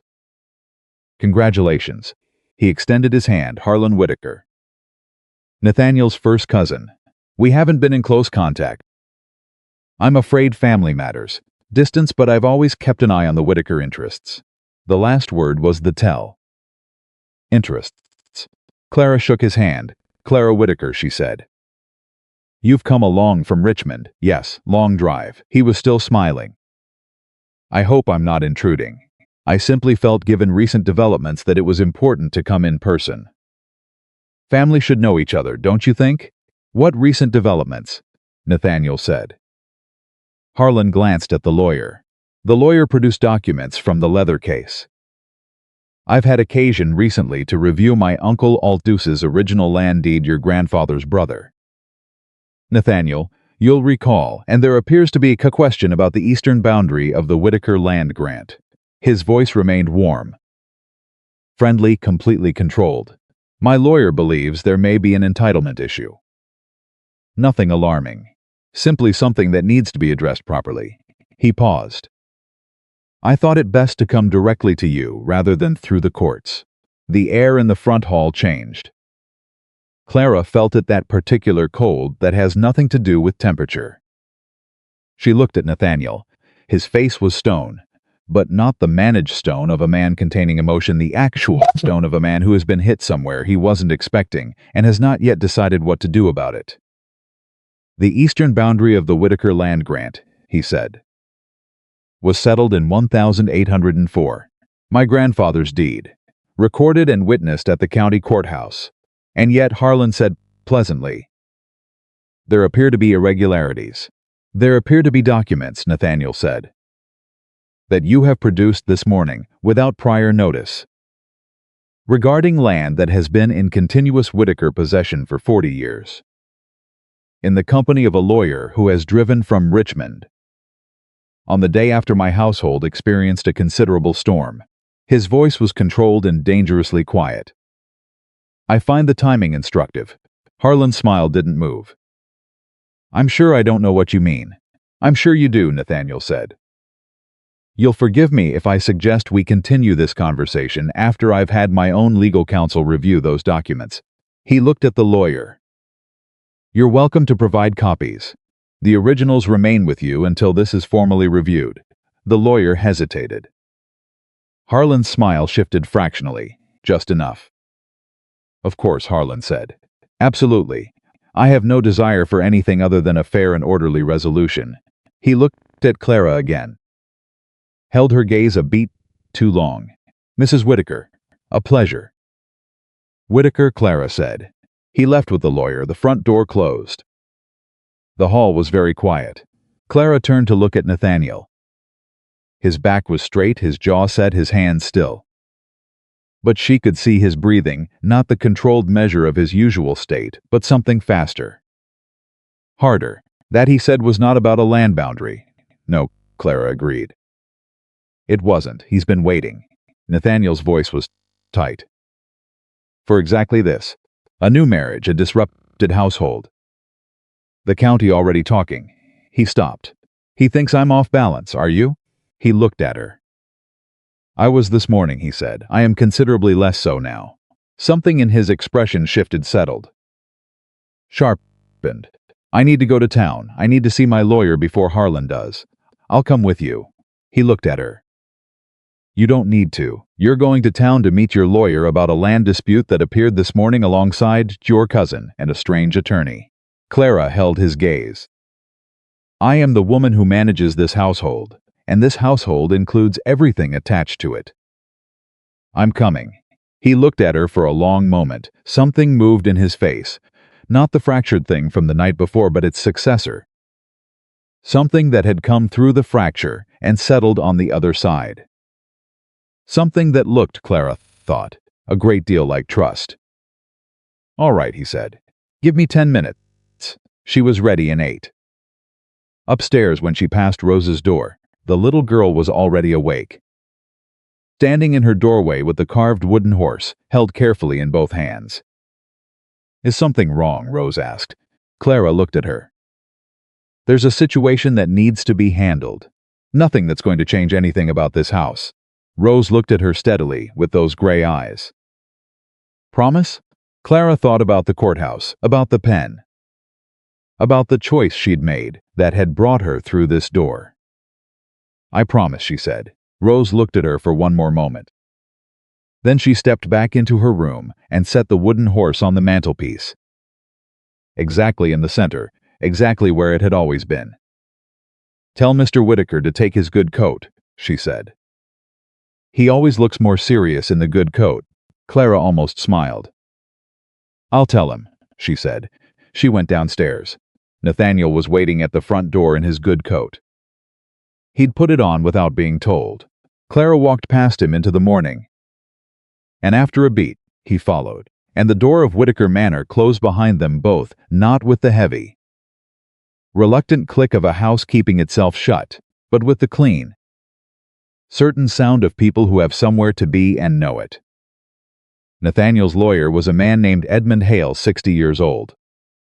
Thin as a fence rail, with the unhurried precision of someone who had spent 4 decades watching people bring him problems they thought were emergencies, and learning to distinguish between the ones that were and the ones that weren't. He read the documents Harlan's lawyer had left, all of them. Twice, without speaking, Clara and Nathaniel sat across from him in his office on Jefferson Street and waited. Outside, Harlan County was going about its Wednesday morning wagons on the road. Voices from the dry goods store 2 doors down, the ordinary sound of a town that didn't know yet that something was moving underneath it. Hale set the documents down. Well, he said. Well, Nathaniel said. These are not forgeries. Hale folded his hands on the desk. I want to be clear about that. These documents are real. The deed reference is real. The land survey notation is real. What is also real is that this particular survey notation was superseded by the 1804 boundary settlement, which was witnessed, recorded, and has been unchallenged for 14 years. Then there's no case, Clara said. Hale looked at her with the mild surprise of a man not accustomed to women speaking first in his office, followed immediately by the recalibration of a man intelligent enough to adjust quickly. There is a case, he said. It has very little merit. But merit and a case are 2 different animals, Mrs. Whitaker. A case with little merit can still cost considerable time. money and reputation before it fails. Which is the point, Nathaniel said. Which is the point, Hale agreed. Your cousin is not attempting to win a land dispute. He is attempting to create pressure. The question is why. And why now? The marriage, Clara said. Both men looked at her. Harlan Whitaker has been watching this estate for years, she said. Waiting for a moment of instability. A new wife, a wife nobody expected. Married under unusual circumstances, already generating county gossip that's instability. He came because he thought the household was off balance and a legal threat would push it further. She looked at Nathaniel. He's also watching to see what you do with the children. Samuel and Rose are your wards. If something called your household management into question, he could petition the court, Nathaniel said. His voice had gone very quiet. For guardianship. The word landed in the room like something dropped from a height. Hale nodded slowly. It would be a difficult petition to win. But combined with a land dispute, with county gossip, with an inquiry from the Ladies' Society, he paused. It paints a picture of a household in disorder, of a man whose judgment is questionable, Eleanor Vance, Clara said. Mrs. Vance and Harlan Whitaker have been acquainted for some years, Hale said carefully. I am not in a position to speculate about the nature of that acquaintance. He absolutely was. He was simply being professional about it. They're working together, Nathaniel said flatly. I am not in a position, Edmund. Nathaniel's voice cut clean. We have known each other 20 years. Tell me what you know. Hale was quiet for a moment. Then, Harlan Whitaker approached Eleanor Vance approximately 4 months ago regarding the Whitaker land holdings. She has social influence in this county that he lacks. He has legal documentation that she lacks. He paused. The marriage, your marriage, accelerated their timeline. They were not ready, which is why Harlan arrived without proper notice and with documentation that hasn't been fully prepared. He looked at them both. You have an advantage, they move too fast. Then we move faster, Clara said. Hale looked at her with something that was developing into professional respect. What did you have in mind, Mrs. Whitaker? Clara looked at Nathaniel. Nathaniel looked at her. The county hearing, she said. When is the next scheduled session? 3 weeks, Hale said. First Monday of September. File a preemptive declaration, Clara said. Regarding the 1,804 boundary settlement, don't wait for Harlan to bring a case. Bring the history into the record first on your terms. With your documentation. She paused and addressed the Ladies' Society inquiry directly. Don't ignore it. Don't resist it. Invite them to the house. Nathaniel stared at her. You want to invite Eleanor Vance into this household. I want to invite the society to conduct their welfare inquiry in person. On our terms, in our home, where they will find 2 children who are healthy and fed and educated and cared for. She held his gaze. Eleanor Vance wants a scandal. Give her a Tuesday afternoon tea instead. The silence stretched. Then Edmund Hale made a sound that was not quite a laugh, but was the professional equivalent of one. I've been practicing law in this county for 40 years, he said. And that is either the best strategy I've heard this year or the most audacious. Can it be both? Clara said. Hale looked at Nathaniel. Your wife, Nathaniel said. He was looking at Clara with an expression she hadn't seen from him before, not the fractured thing from the storm. Not the careful management from the courthouse, but something clean and direct and fully present. I'm beginning to understand that. They drove back to the manor in the early afternoon. And the silence in the carriage was different from the silence they'd maintained in the first weeks. Not empty, not managed, the kind of silence that has earned its quiet. Halfway home, Nathaniel said, the children need to be told. About Harlan. Not everything, Clara said.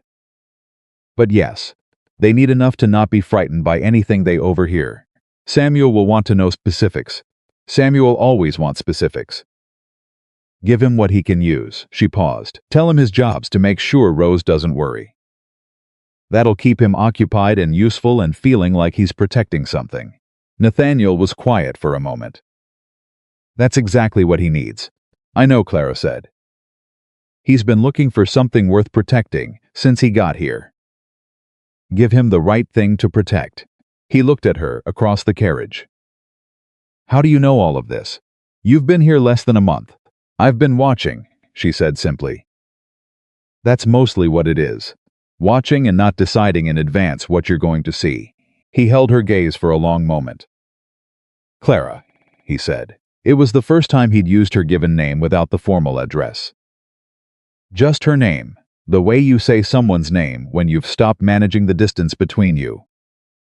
Nathaniel, she said, I owe you an apology. She raised her eyebrows. The contract, he said, the way I structured it. The clause about emotional demands, his jaw worked. I wrote it as a protection. I told myself it was clarity. What it was. He stopped. What it was a way to make sure I couldn't be asked for anything I was afraid I couldn't give. Clara looked at him steadily. I know, she said. You knew then, I suspected then. I know now, she paused. I signed it anyway, why? She thought about Eliza's cough in the dark. About the creditor's letter. About the 45 days. But also about something else, something she hadn't let herself examine too closely until now.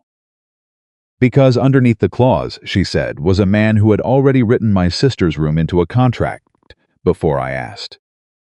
And I thought a man who does that, without being asked, without making it into a condition or a negotiation, that man is not incapable of caring. He's just forgotten that he's allowed to. The carriage wheels turned on the road. The Virginia afternoon pressed its heat through the windows. Nathaniel Whitaker looked at his hands. I have been, he said quietly. Very alone for a very long time, I know, Clara said. I'd forgotten what it felt like to have someone. He stopped. Started again. To have someone in the house who is actually in the house. Clara let that sit between them for a moment. I'm not going anywhere, she said. He looked up. Not because of the contract, she said. The contract is paper. I'm telling you because I'm choosing to tell you. She met his eyes directly. The way she'd met his eyes across that courthouse table 6 weeks ago. Except that everything between them was different, now built up slowly. Honestly, the way real things get built. I am staying because this is worth staying for. The children. A pause. You. The word landed. He didn't say anything for a long moment. Then he reached across the carriage and took her hand. Not dramatically, not with a declaration. Just took her hand. The way you take hold of something you've been afraid to reach for and have finally decided the fear is less important than the reaching. His grip was warm and careful, and nothing like the brief, transactional handshake at the courthouse. Clara looked down at their joined hands. Then she looked out the window at the Virginia afternoon and let herself, for the first time since she'd signed her name in July, feel something that was not cautious or provisional or held at arm's length. Something that felt a great deal like being home. Eliza knew something had changed before anyone told her. She was sitting in the garden when the carriage returned, wrapped in her blanket despite the August heat because she still chilled easily. And she watched Nathaniel hand Clara down from the carriage step, not with the correct, impersonal assistance of a man performing courtesy, but with the particular attentiveness of a man who has decided that the person he is helping matters. And she looked at her sister's face and then looked at the sky with the expression of someone quietly confirming a calculation they'd made some time ago. Well, she said when Clara came to sit beside her. Don't, Clara said. I haven't said anything. You have that face. I always have this face. It's my only face. Eliza tucked her blanket more securely. He held your hand getting out of the carriage. He was being helpful. Clara Ann. Clara looked at her sister. Eliza was smiling, small and private and absolutely certain. I told you he wasn't unkind, she said, in the boarding house. That first night. I told you. You told me you didn't know yet. I told you frightened meant you were paying attention. Eliza's smile softened. Are you happy? Clara thought about that honestly.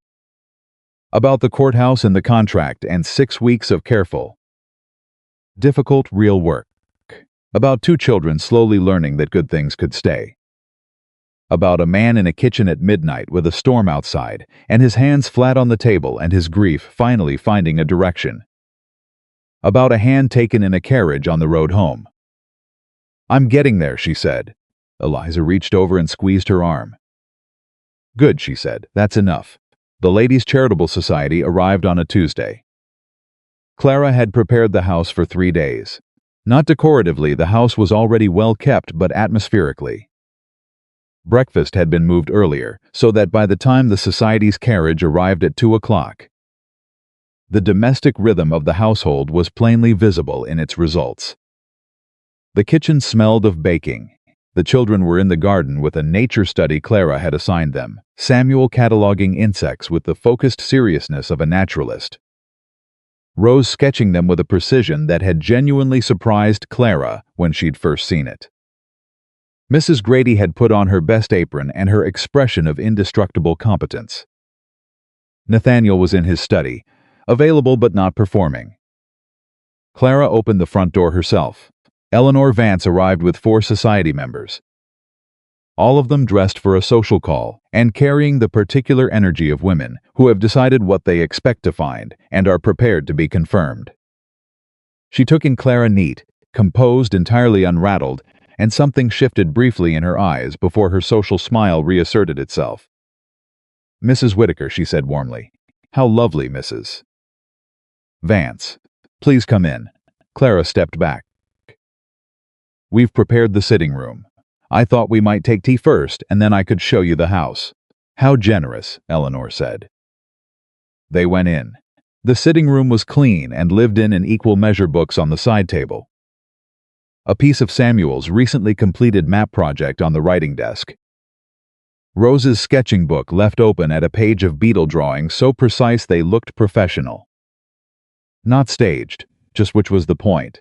Tea was served. Clara poured. The society members looked around with the practiced observation of women conducting an assessment and trying not to look like they were conducting an assessment. The children seemed well, one of them a Mrs. Paulson, who had the sharp eyes of a woman who actually cared about children's welfare rather than social position, said, watching Rose through the window. They are, Clara said. Samuel has become very knowledgeable about the property. He's been invaluable in identifying maintenance needs I wouldn't have known to look for. And Rose, she nodded toward the garden. Rose has a gift for scientific observation that I think needs formal cultivation. I've been writing to academies in Richmond about correspondence study programs. Mrs. Paulson looked at her with interest that was not performed. You've been here a month, she said. 5 weeks, Clara said. I move quickly when I see what needs doing. Eleanor Vance set her cup down. And Mr. Whitaker? How does he find the new arrangement? The pause before arrangement was a blade. Clara looked at her pleasantly. You're welcome to ask him yourself. He's just upstairs. Eleanor's eyes sharpened fractionally. She hadn't want to impose. It's no imposition. Clara stood. Mrs. Grady, would you let Mr. Whitaker know our guests would be pleased to see him? Mrs.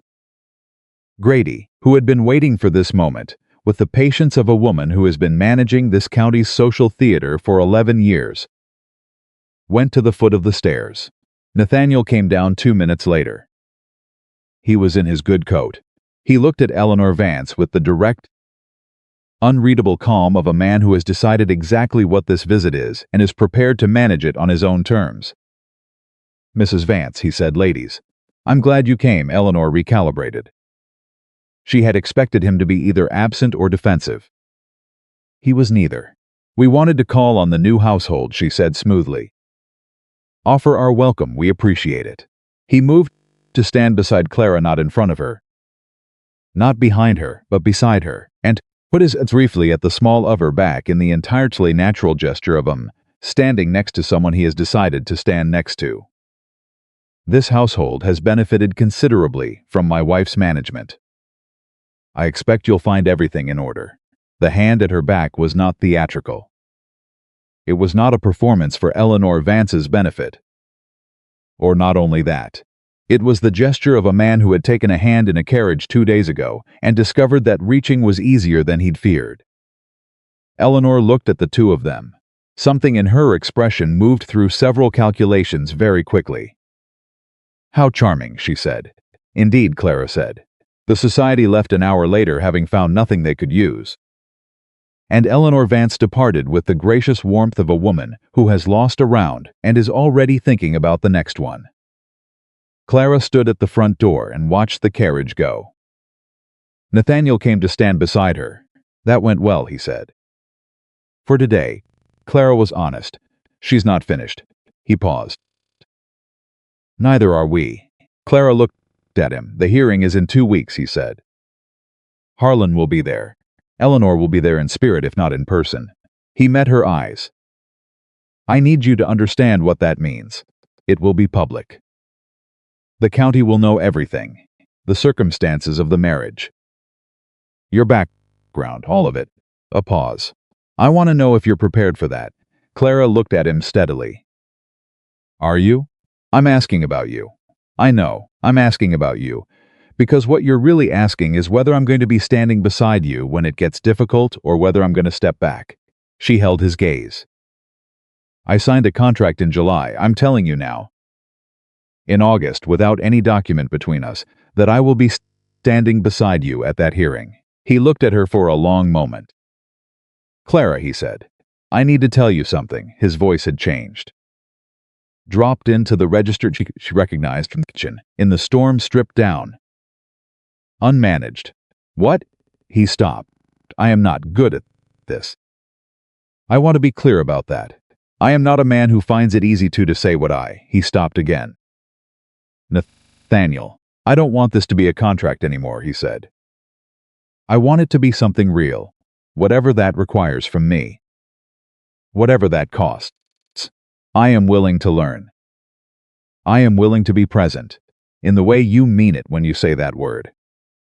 Not manage presence, actual presence." Clara looked at him. "I know," she said quietly.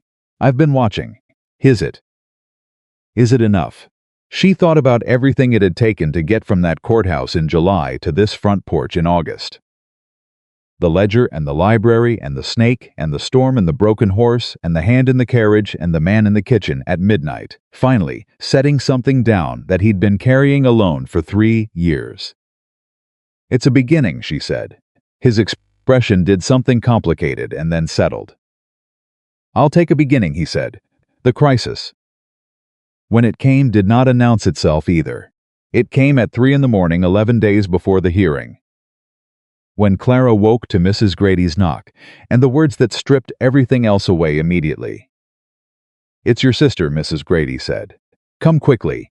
Clara was out of bed and in the hallway before the words finished.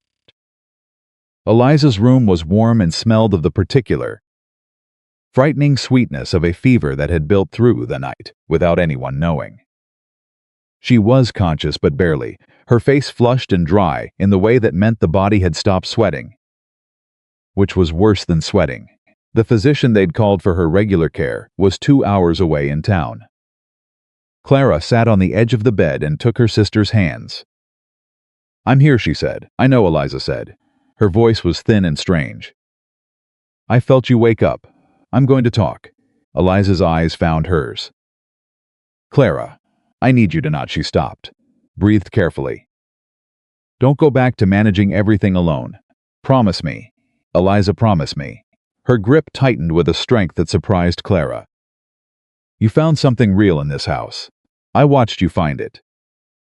Don't pull back from it because you're scared. Don't make yourself small again." Clara's throat closed. "You're going to be fine," she said. "I'm going to get Dr. Marsh and you're going to be fine. Clara, promise me," Clara said fiercely. And her voice broke on the last word, just once, just slightly. Eliza looked at her, managed something that was almost a smile. "All right," she said. "All right." The door opened. Nathaniel came in. He was dressed fully, like a man who had heard movement in the hallway and had not taken the time to decide whether to respond. He took one look at Eliza, took one look at Clara's face, and turned to Mrs. Grady in the doorway. "Send Thomas for Doctor Marsh now. Tell him to take the fast horse, not the carriage horse." Then he came to the other side of Eliza's bed, pulled the chair close and sat down. Clara looked at him across her sister's body. "You don't need to," she started, he said. She stopped. "I'm here," he said simply, the same word she'd said to Eliza. "In the same register, let me be here." She looked at him for a long moment. Then she looked at her sister, whose eyes had closed, whose breathing was shallow but present, who was still here. "All right," Clara said, and she let him doctor. Marsh arrived at dawn. He examined Eliza for 20 minutes while Clara and Nathaniel waited in the hallway outside, not pacing, not filling the silence with words, just standing close enough that Clara could feel the steadiness of him beside her, which was more than she'd had in a very long time. The door opened. "Fever broke about an hour before I arrived, Doctor," Marsh said. "She's weak. She'll need rat and broth and time." He looked at Clara. "She's stronger than she looks, that girl.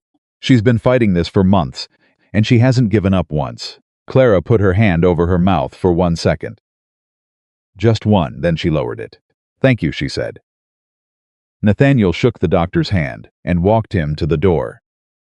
And Clara heard him speaking quietly arrangements. Fees, the instruction to come again in 3 days, and she leaned against the hallway wall and let her eyes close and let herself, privately and briefly, shake. Samuel's voice came from the direction of the staircase. "Is she all right?" Clara opened her eyes. Samuel was at the top of the stairs, Rose a step behind him, both still in night clothes, both having apparently not slept. "She's going to be fine," Clara said. Samuel let out a breath that had clearly been held for some hours. Rose came down the hall and without preamble, without any of her usual careful distance, put her arms around Clara's waist and pressed her face against her side. Clara wrapped her arms around the child. Samuel stood at the top of the stairs and looked at the ceiling, and very carefully did not cry. Nathaniel came back from the door and saw the three of them in the hallway, Clara and Rose holding on.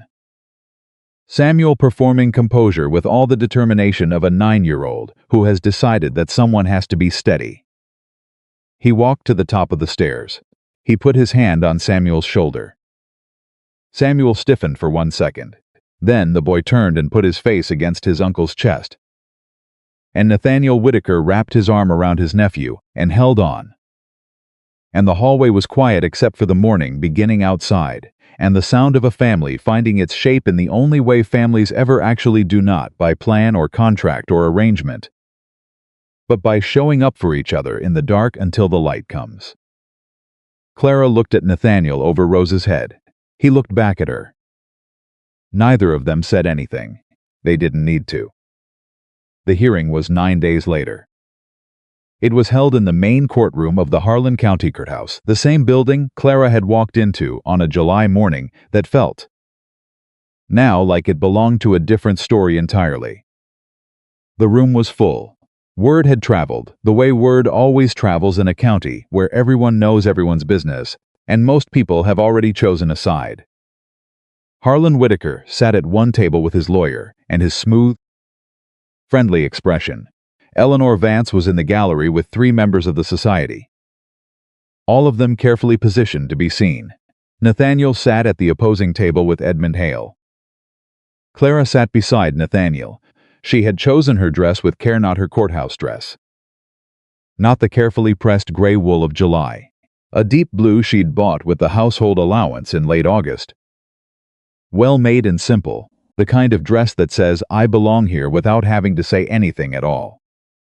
Harlan's lawyer presented the documentation, the old deed, the survey notation, the claim of boundary irregularity.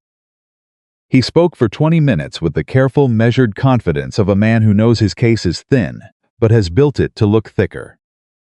Edmund Hale stood up. He presented the 1804 boundary settlement. The original deed, the 14 years of unchallenged possession. The county record. 3 letters from neighboring property holders attesting to the established boundary. And this was Clara's suggestion, delivered to Hale in his office the morning after the crisis, with Eliza a surveyor's report commissioned in 1812 by Nathaniel's father that definitively confirmed the eastern boundary.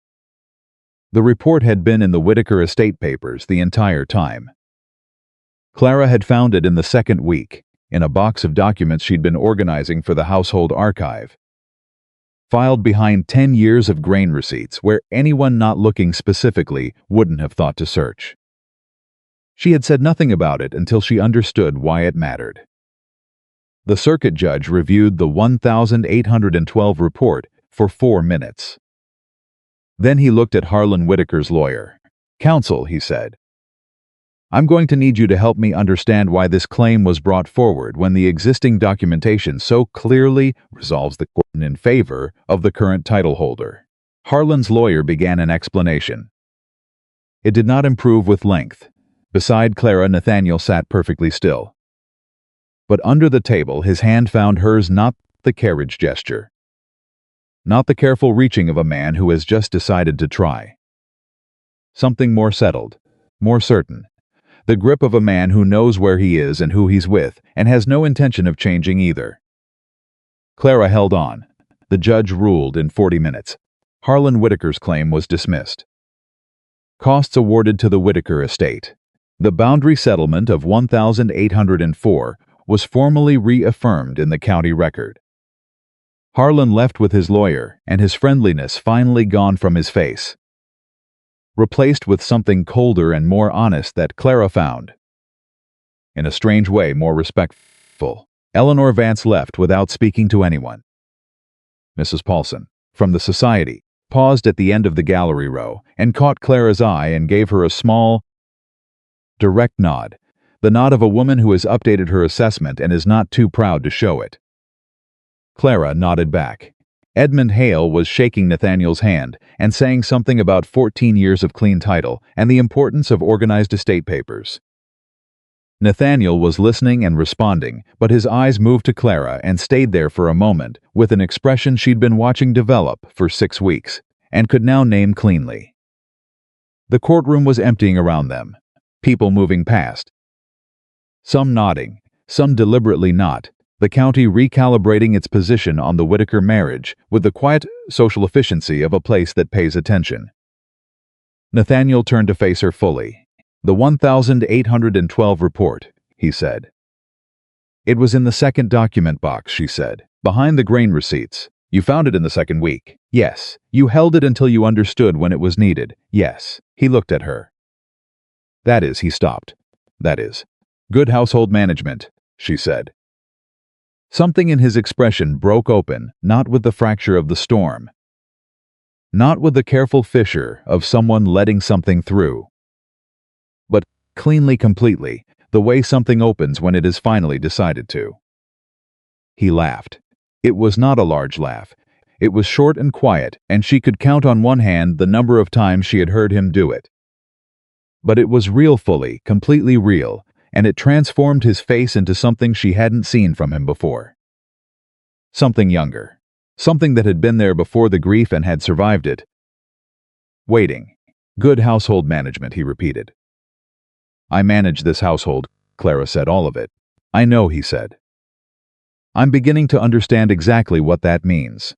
She looked at him in the emptying courthouse, this man who had slid a contract across a table in July and called it clarity, who had sat in a kitchen in a storm and let his grief into the room, who had put his hand on a boy's shoulder in a dark hallway and held on, and she felt something settle in her chest that was not provisional, not cautious, not held at arm's length, something permanent, something chosen.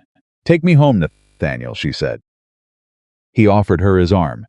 She took it, and they walked out of the Harlan County Courthouse together, into the September afternoon, into the particular golden light that Virginia produces at summer's end when the heat has finally decided to become something gentler, and behind them, the door swung shut on everything the contract had been. And ahead of them, The road home stretched clear and certain through the oaks. The road back to Whitaker Manor had never felt shorter.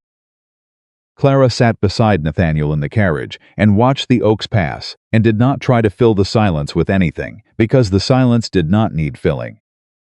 It was the kind of quiet that two people arrive at when they have been through enough together that the space between them has become comfortable rather than managed. Nathaniel was looking at the road ahead with the particular stillness of a man who has put insulin down after carrying it a long time and is still adjusting to the absence of the weight. "Harlan will not try again," he said. "Not a question." "Not through the courts," Clara agreed. "He lost too publicly. It would cost him more than the land is worth." She paused. "He may try something else eventually, but not soon, and Eleanor Vance will recalibrate." Clara thought about Mrs. Paulson's small nod in the gallery. "She's not stupid. She knows what today means. The question is whether she decides we're worth the continued effort or whether she finds an easier target. And which do you think it will be?" "I think she'll test us once more," Clara said honestly. "One more thing, smaller than this, to see if we hold. And when we do, she'll redirect her attention." She glanced at him. "Women like Eleanor Vance are practical above everything. They don't waste resources on lost causes." Nathaniel was quiet for a moment. "You understand her very well for someone who's known her 6 weeks. I grew up without money in a county that had plenty of it," Clara said. "You learn to read that kind of woman young. They're not all the same, but they rhyme." He looked at her then, that direct, fully present look she'd been watching develop since the storm. Since the kitchen, since the carriage on the way home from Edmund Hale's office. "What else did you learn young?" The question was genuine. Not social, not managed. The question of a man who has decided he wants to know. Clara thought about it honestly. "That competence is the only currency that doesn't devalue," she said. "Money goes. Property goes. Is other people's opinion of you. But if you're genuinely good at something, if you know how to look at a problem and see its actual shape, nobody can take that." She paused. "My father taught me that.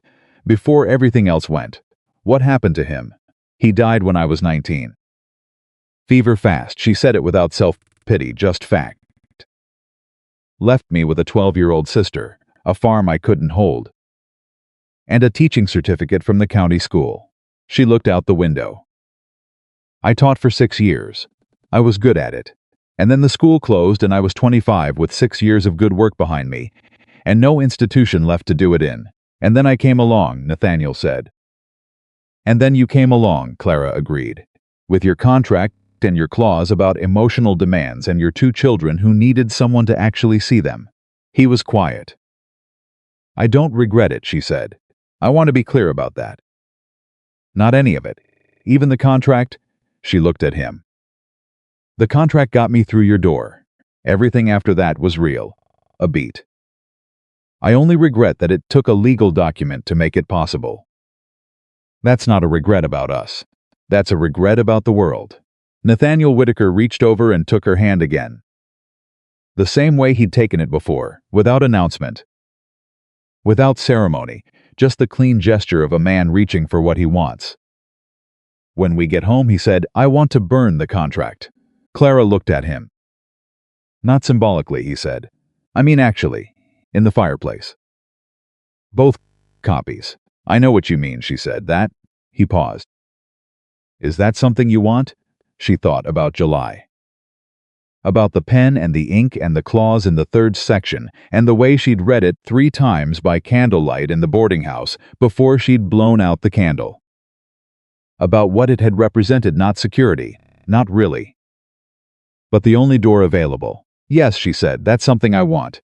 His hand tightened on hers. They rode the rest of the way home in the quiet that doesn't need words. Samuel was waiting on the front porch when the carriage came through the oaks. He was sitting on the top step, with his arms around his knees. And when he heard the wheels on the road, he stood up fast, trying to look like he hadn't been sitting there for 2 hours straight. Which he absolutely had. He looked at their faces as they came up the steps and read them with that sharp, Rapid intelligence of his, he said. We won, Nathaniel said. Samuel processed this. Something moved across his face, relief. Fierce and real, followed immediately by the 9-year-old's instinct to perform indifference about things that matter. I knew you would, he said. Did you, Nathaniel said. Harlan Whitaker is a fool, Samuel said with the absolute confidence of a child who has heard the adults discussing something through doors and has drawn his conclusions. Anyone who tries to cheat a Whitaker on Whitaker land is a fool. Nathaniel looked at his nephew for a moment. Then he put his hand on the boy's shoulder, the same gesture from the hallway. Easy now, natural now, the gesture of a man who has found his way back to something he thought he'd lost the right to. Your grandfather would have said the same thing, he said. Samuel looked up at him. Something in the boy's face went very still. Did you know him? Samuel asked. My grandfather. My mother's father. I knew him well. Nathaniel's voice was steady and warm in a way Clara had not heard from him in the beginning. He was a good man as a post.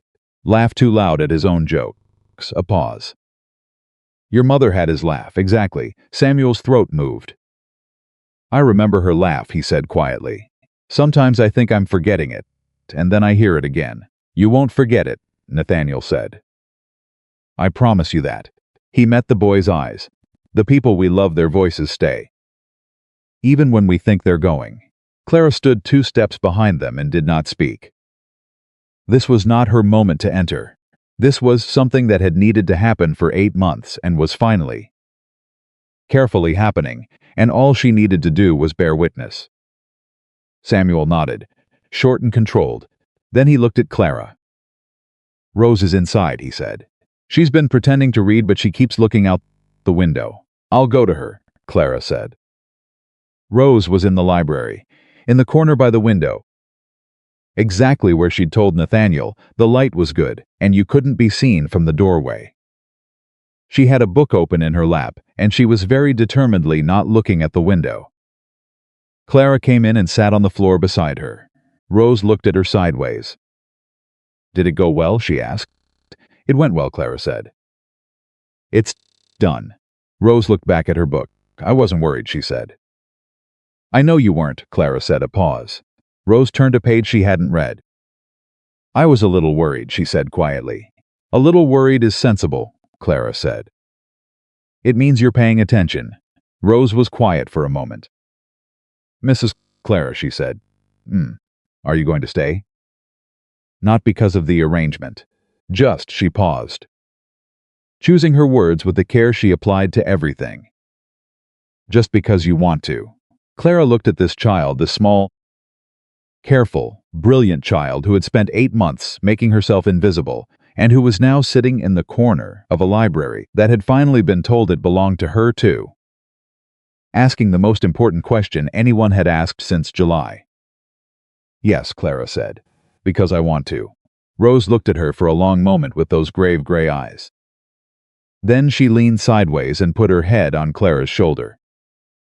Clara sat very still. After a moment, she put her arm around the child and held on. Outside the library window, she could hear Samuel's voice and Nathaniel's voice, and the particular sound of a conversation that is only possible between people who have finally decided to stop being careful around each other. Rose's breathing slowed and settled. The book is good, Rose said. Almost to herself. The one I'm pretending to read. I'm going to actually read it now. Good, Clara said. She stayed where she was. The contract burned on a Thursday evening. Nathaniel had retrieved both copies, his from the estate safe, Clara's from her wooden box, and brought them to the sitting room fireplace without ceremony or announcement. The children were in the house. Mrs. Grady was in the kitchen. The evening was cooling toward September's edge, and the fireplace was lit for the first time since summer. The first real fire of the season. He held both copies out to Clara. She took them, looked at them for a moment, these pages that had started everything, that had gotten her through his door, that had kept both of them at the exact right distance until they were ready to close it. She put them in the fire. They caught quickly. The paper curled and darkened, and the careful legal language, the terms. The conditions, the clause about emotional demands turned to ash with the clean efficiency of things that have served their purpose. Nathaniel watched it burn, he said. Well, Clara said. We appear to be married without a contract. We appear to be. He looked at her. That was the intention. It was. He reached out and tucked a strand of hair back from her face, the first gesture of that kind. Easy and unhurried and entirely natural. I am going to be, he paused. I am going to make mistakes. I want you to know that. I am not built for easy warmth. I am going to get things wrong. I know, Clara said. I am going to try, he said, every day, that I can promise. That's all I've ever asked from anyone, she said. To try. He looked at her for a moment longer. Then he kissed her, not dramatically, not with the performance of a conclusion. Just kissed her, the way you kiss someone when you have finally stopped pretending that you don't want to and have decided that the wanting is worth whatever it costs. Clara kissed him back. Behind them, from the direction of the hallway, came a sound that was unmistakably Samuel, making a loud noise of theatrical disgust, followed immediately by Rose telling him in a fierce whisper to be quiet. Nathaniel pulled back, his expression for 1 second was completely unguarded, and what was in it was something Clara had no name for yet, but intended to spend considerable time learning. The children, she said. They have terrible timing, he said. They have perfect timing, Clara said. They always do. He almost smiled. Then he looked toward the hallway and raised his voice by exactly the necessary amount. Silent. Come in, he said, shuffling. Whispering. Then 2 children appeared in the sitting room doorway, with the expressions of people who absolutely were not listening from the hallway. We were just passing, Samuel announced. Of course you were, Nathaniel said. Rose looked at the fireplace, at Clara. Her expression went through several things very quickly and landed on something that was small and certain and deeply satisfied. You burned it, she said. We burned it, Clara said. Rose nodded once. Good, she said. The weeks that followed were not perfect. Clara had never expected them to be. Nathaniel was exactly what he'd promised, imperfect and trying. Every day, he forgot things. He retreated to his study when things felt large and had to be coaxed back into the room. There were evenings when the grief came back on him, like weather. Visible in the set of his shoulders, and the way he went quiet in a register that was different from his usual quiet. And on those evenings Clara brought him tea and sat with him and did not try to talk him out of it. She had learned that some things needed to be sat with, not solved. He learned things too. He learned that Samuel's aggression was almost always fear wearing a different coat, and that the right response was not discipline but presence to stay in the room, to keep his voice even, to not retreat when the boy pushed. He learned that Rose needed to be asked things, not told, not managed, but genuinely asked, her opinion solicited, and then actually considered, and that when you did that, she would tell you things that were so precise and observant that they stopped you in your tracks. He learned to sit at breakfast and mean it. He learned to knock on the children's doors before he walked in, and to wait for the answer, and to stay past the point when the conversation had concluded if the staying seemed to be needed. He was not a natural at any of it. He was consistent. Clara watched him and thought about what she'd told Samuel in the stable weeks ago, that fair was like iron. Not as pretty as nice but longer lasting, and she recognized in Nathaniel the same stubborn, practical commitment to doing the thing correctly that she'd seen in herself. They were alike in that. Neither of them did things easily. But both of them did things completely. It turned out to be enough. It turned out to be more than enough. In October, Clara started the school. It began as most of the real things in her life began. Without announcement, with a practical problem and a practical solution. There were 7 children on neighboring properties within reasonable distance of Whitaker Manor who had no formal schooling available since the county school had closed. 3 of them Clara knew by sight. The others she'd heard about through Mrs. Grady's considerable knowledge of the surrounding families. She mentioned it to Nathaniel on a Tuesday morning at breakfast. Matter of fact, not asking permission, laying out a plan. The old overseer's house at the north end of the property, she said. It's sound, it needs cleaning and some basic repairs. But the structure is solid. It has a large room on the ground floor that would seat 12 students comfortably. She passed him the list she'd made. I've identified 7 children within 2 miles who need instruction. Samuel and Rose would attend alongside them. Nathaniel looked at the list. You've been planning this for some time, he said. Since the second week, she said. I was waiting until the other things were resolved. He looked up. What do you need? The building. Permission to use it. Some basic materials, slates, chalk, books where possible. She met his eyes. And your name on the arrangement, so that the county understands this is a formal institution and not an informal gathering. Done, he said. All of it? All of it. He set the list down. I should have thought of it myself. You had other things to think about, Clara said. Clara. He looked at her directly. This is not a small thing. What you're building here for those children, for this county. He paused. This is not what I hired you to do. No, she agreed. It's what I'm choosing to do. He held her gaze. I know, he said. That's what I mean. The school opened on the first Monday of October with 7 students arranged in the large room of the overseer's house. Slates on their laps, Samuel in the 3rd row looking like a boy who is too old for this and is about 10 minutes from becoming completely absorbed in it. And Rose at the front with a book open and the expression of someone who has finally found the exact right room for who she is. Clara stood at the front of that room and looked at the students and felt something settle in her chest that was not the shape of hope. Not the provisional, almost feeling she'd allowed herself on the first days at Whitaker Manor. This was the thing itself. This was what she'd been working toward for longer than she'd known it. The twist that nobody saw coming arrived on a Wednesday in late October.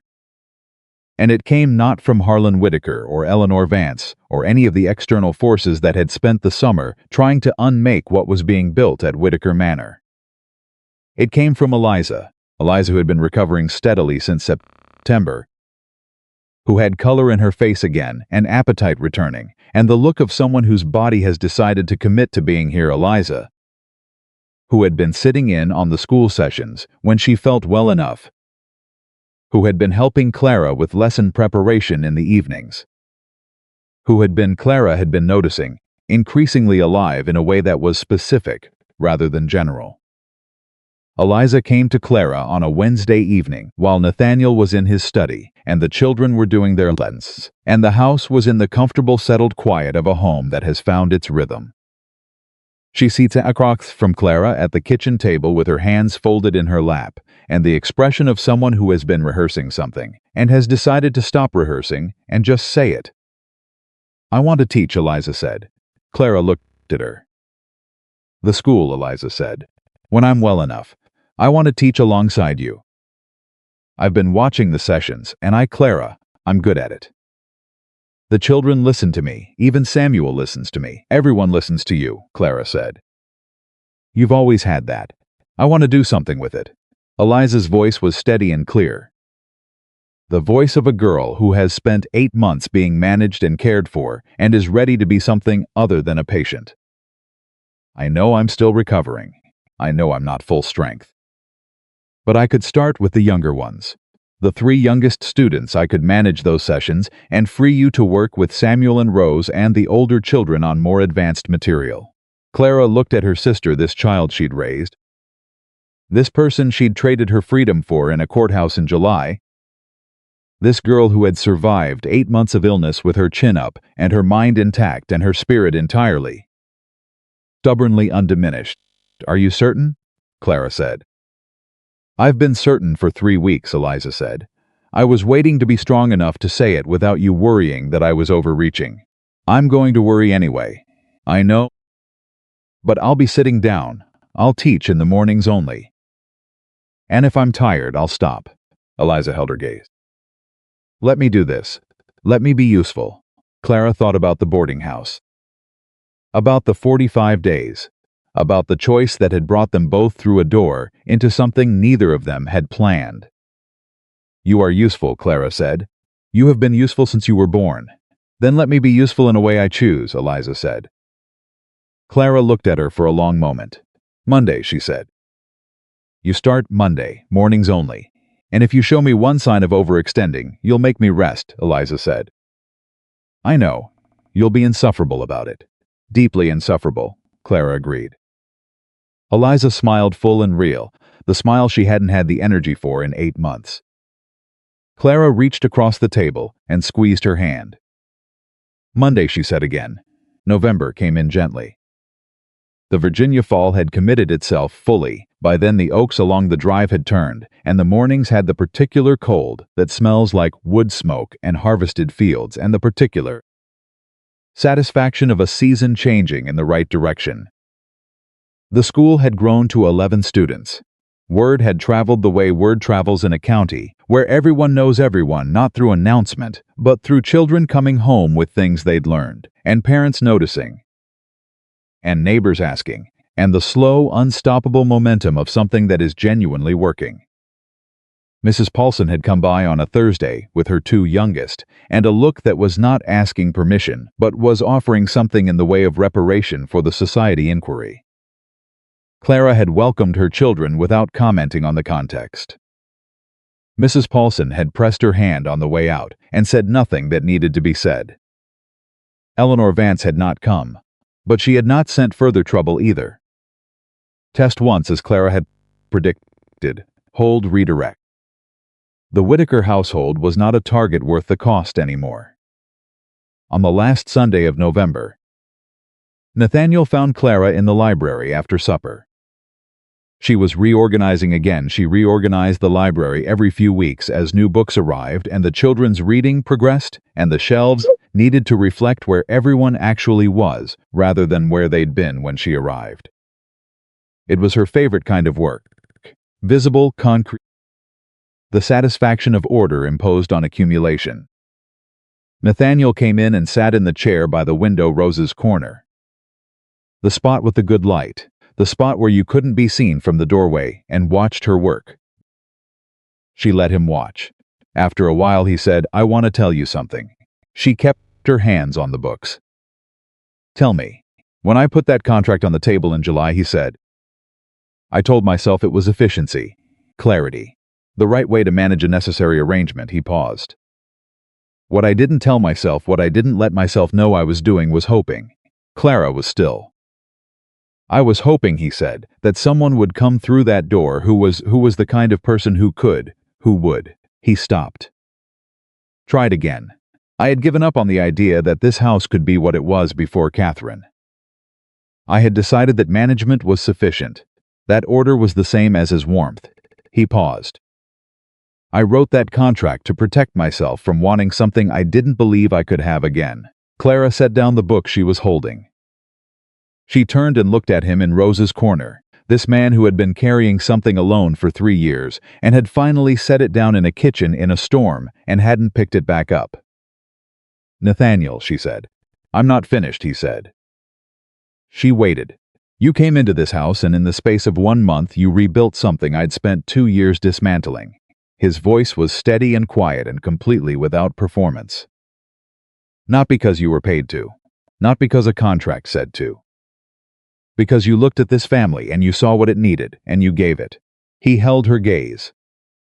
I don't know how to. He stopped. I am not a man who finds words easy. You know that. I know that, she said. What I know how to do is show you. He reached into his coat pocket and took something out. Set it on the knee of his crossed leg. Looked at it. Then looked at her. This was Catherine's. I put it away 3 years ago. I didn't think I would ever. He paused. I want you to have it. Not because it was hers. Because it's the only thing I own that is worth what you are. Clara crossed the room. She looked at what was in his hand, a ring, simple gold with a single small stone. Worn smooth with years of being on someone's hand. Nathaniel, I am not asking you to replace her, he said. I am not asking you to be anything other than exactly what you are. What I'm asking, he met her eyes directly. What I'm asking is whether you would be willing to let this be a real marriage. Not the contract. Not the arrangement. A pause. Clara looked at the ring. She looked at this man. She thought about every step of the distance between July and November, the courthouse and the kitchen and the storm and the hearing, and the burned paper and the children and the school and the hand taken in a carriage, and the kiss in front of the fire while two children pretended not to watch from the hallway. She thought about what Eliza had said in the boarding house on the first night. Frightened means you're paying attention. She wasn't frightened now. She held out her hand. Nathaniel slid the ring onto her finger. It fit. She looked at it for a moment, the small, worn, real thing on her hand, and felt something complete itself that had been building since July. Since the pen and the ink and the choice made in a courthouse during a thunderstorm by a woman who had decided that a known risk was better than a vague hope. It was always going to be real, she said. I think we both knew that. I think we did, he said. We were just catching up to it. He stood. He was close enough now that she had to look up to meet his eyes. And what was in them was everything that had built through 5 months of honest, difficult real work, respect and warmth, and the specific, unperformable thing that grows between people who have been through something together and come out the other side, still standing next to each other. Clara, he said. Nathaniel, she said. He put his hand against her face. She leaned into it. December arrived the way good things arrive after hard seasons, quietly. Without making a fuss, with the particular quality of something that has earned its place. The school was full. Eliza taught the younger children every morning with a focus and a patience and a gift for meeting children exactly where they were that made Clara stop in the doorway sometimes just to watch. Samuel had appointed himself unofficial property manager and was compiling, with tremendous seriousness, a written assessment of every maintenance need on the Whitaker land that he intended to present to his uncle at the new year. Rose had written, entirely on her own initiative, a 30-page natural history of the insects of Harlan County, Virginia, illustrated with her own drawings, which she presented to Clara on a Tuesday morning, with the careful casualness of someone pretending not to care how it's received. Clara had read it in one sitting. It was extraordinary. She had written, that same evening, the first of what would become several letters to the Richmond Academy for Sciences regarding a 12-year-old girl with a documented talent for scientific observation that deserved formal cultivation. Rose did not know about the letters yet. She would. On the last evening of the year, Nathaniel built a fire in the sitting room after supper, and the four of them sat together, Clara and Nathaniel on the settee.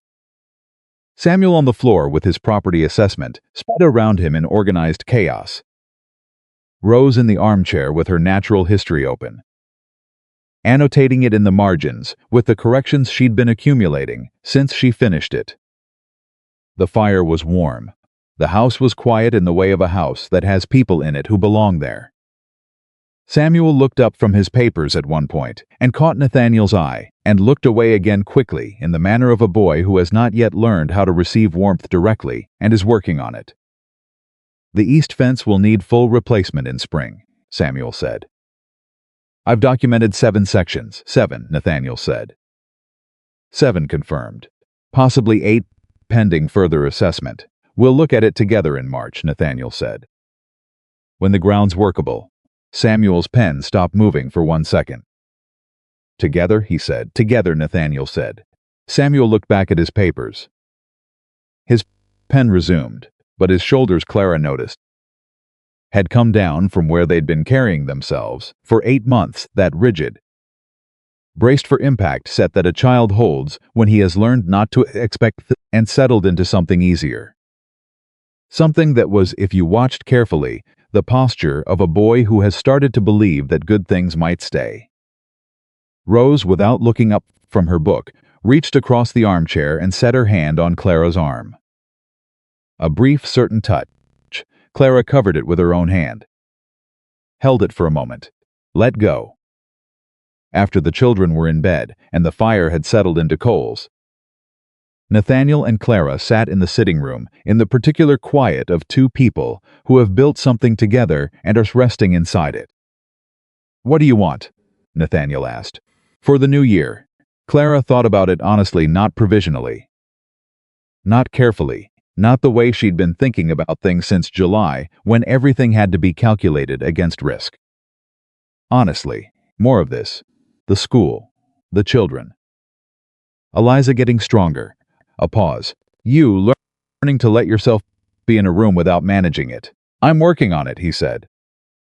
"I know, you're doing well." He looked at her with a warmth that had been building since the storm and had not once retreated. "And what else?" She met his eyes. "Nothing else," she said. "This is already more than I signed for." "You signed a contract," he said. "This is considerably more than a contract." "Yes," she said. "It is." He reached over and took her hand, not the carriage gesture. Not the courthouse handshake, not any of the reaching toward that had characterized the whole long journey from July to December. Just her hand in his, the way you hold something you have decided is yours and have no intention of letting go. "Clara," he said.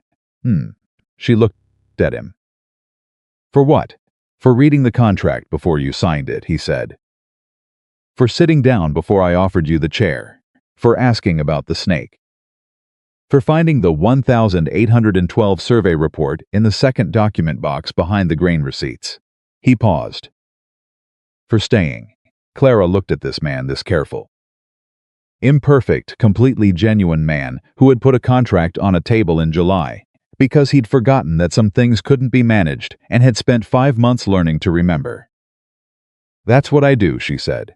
"I look at problems and I find their actual shape and I do what needs doing." "Is that what this was?" he said.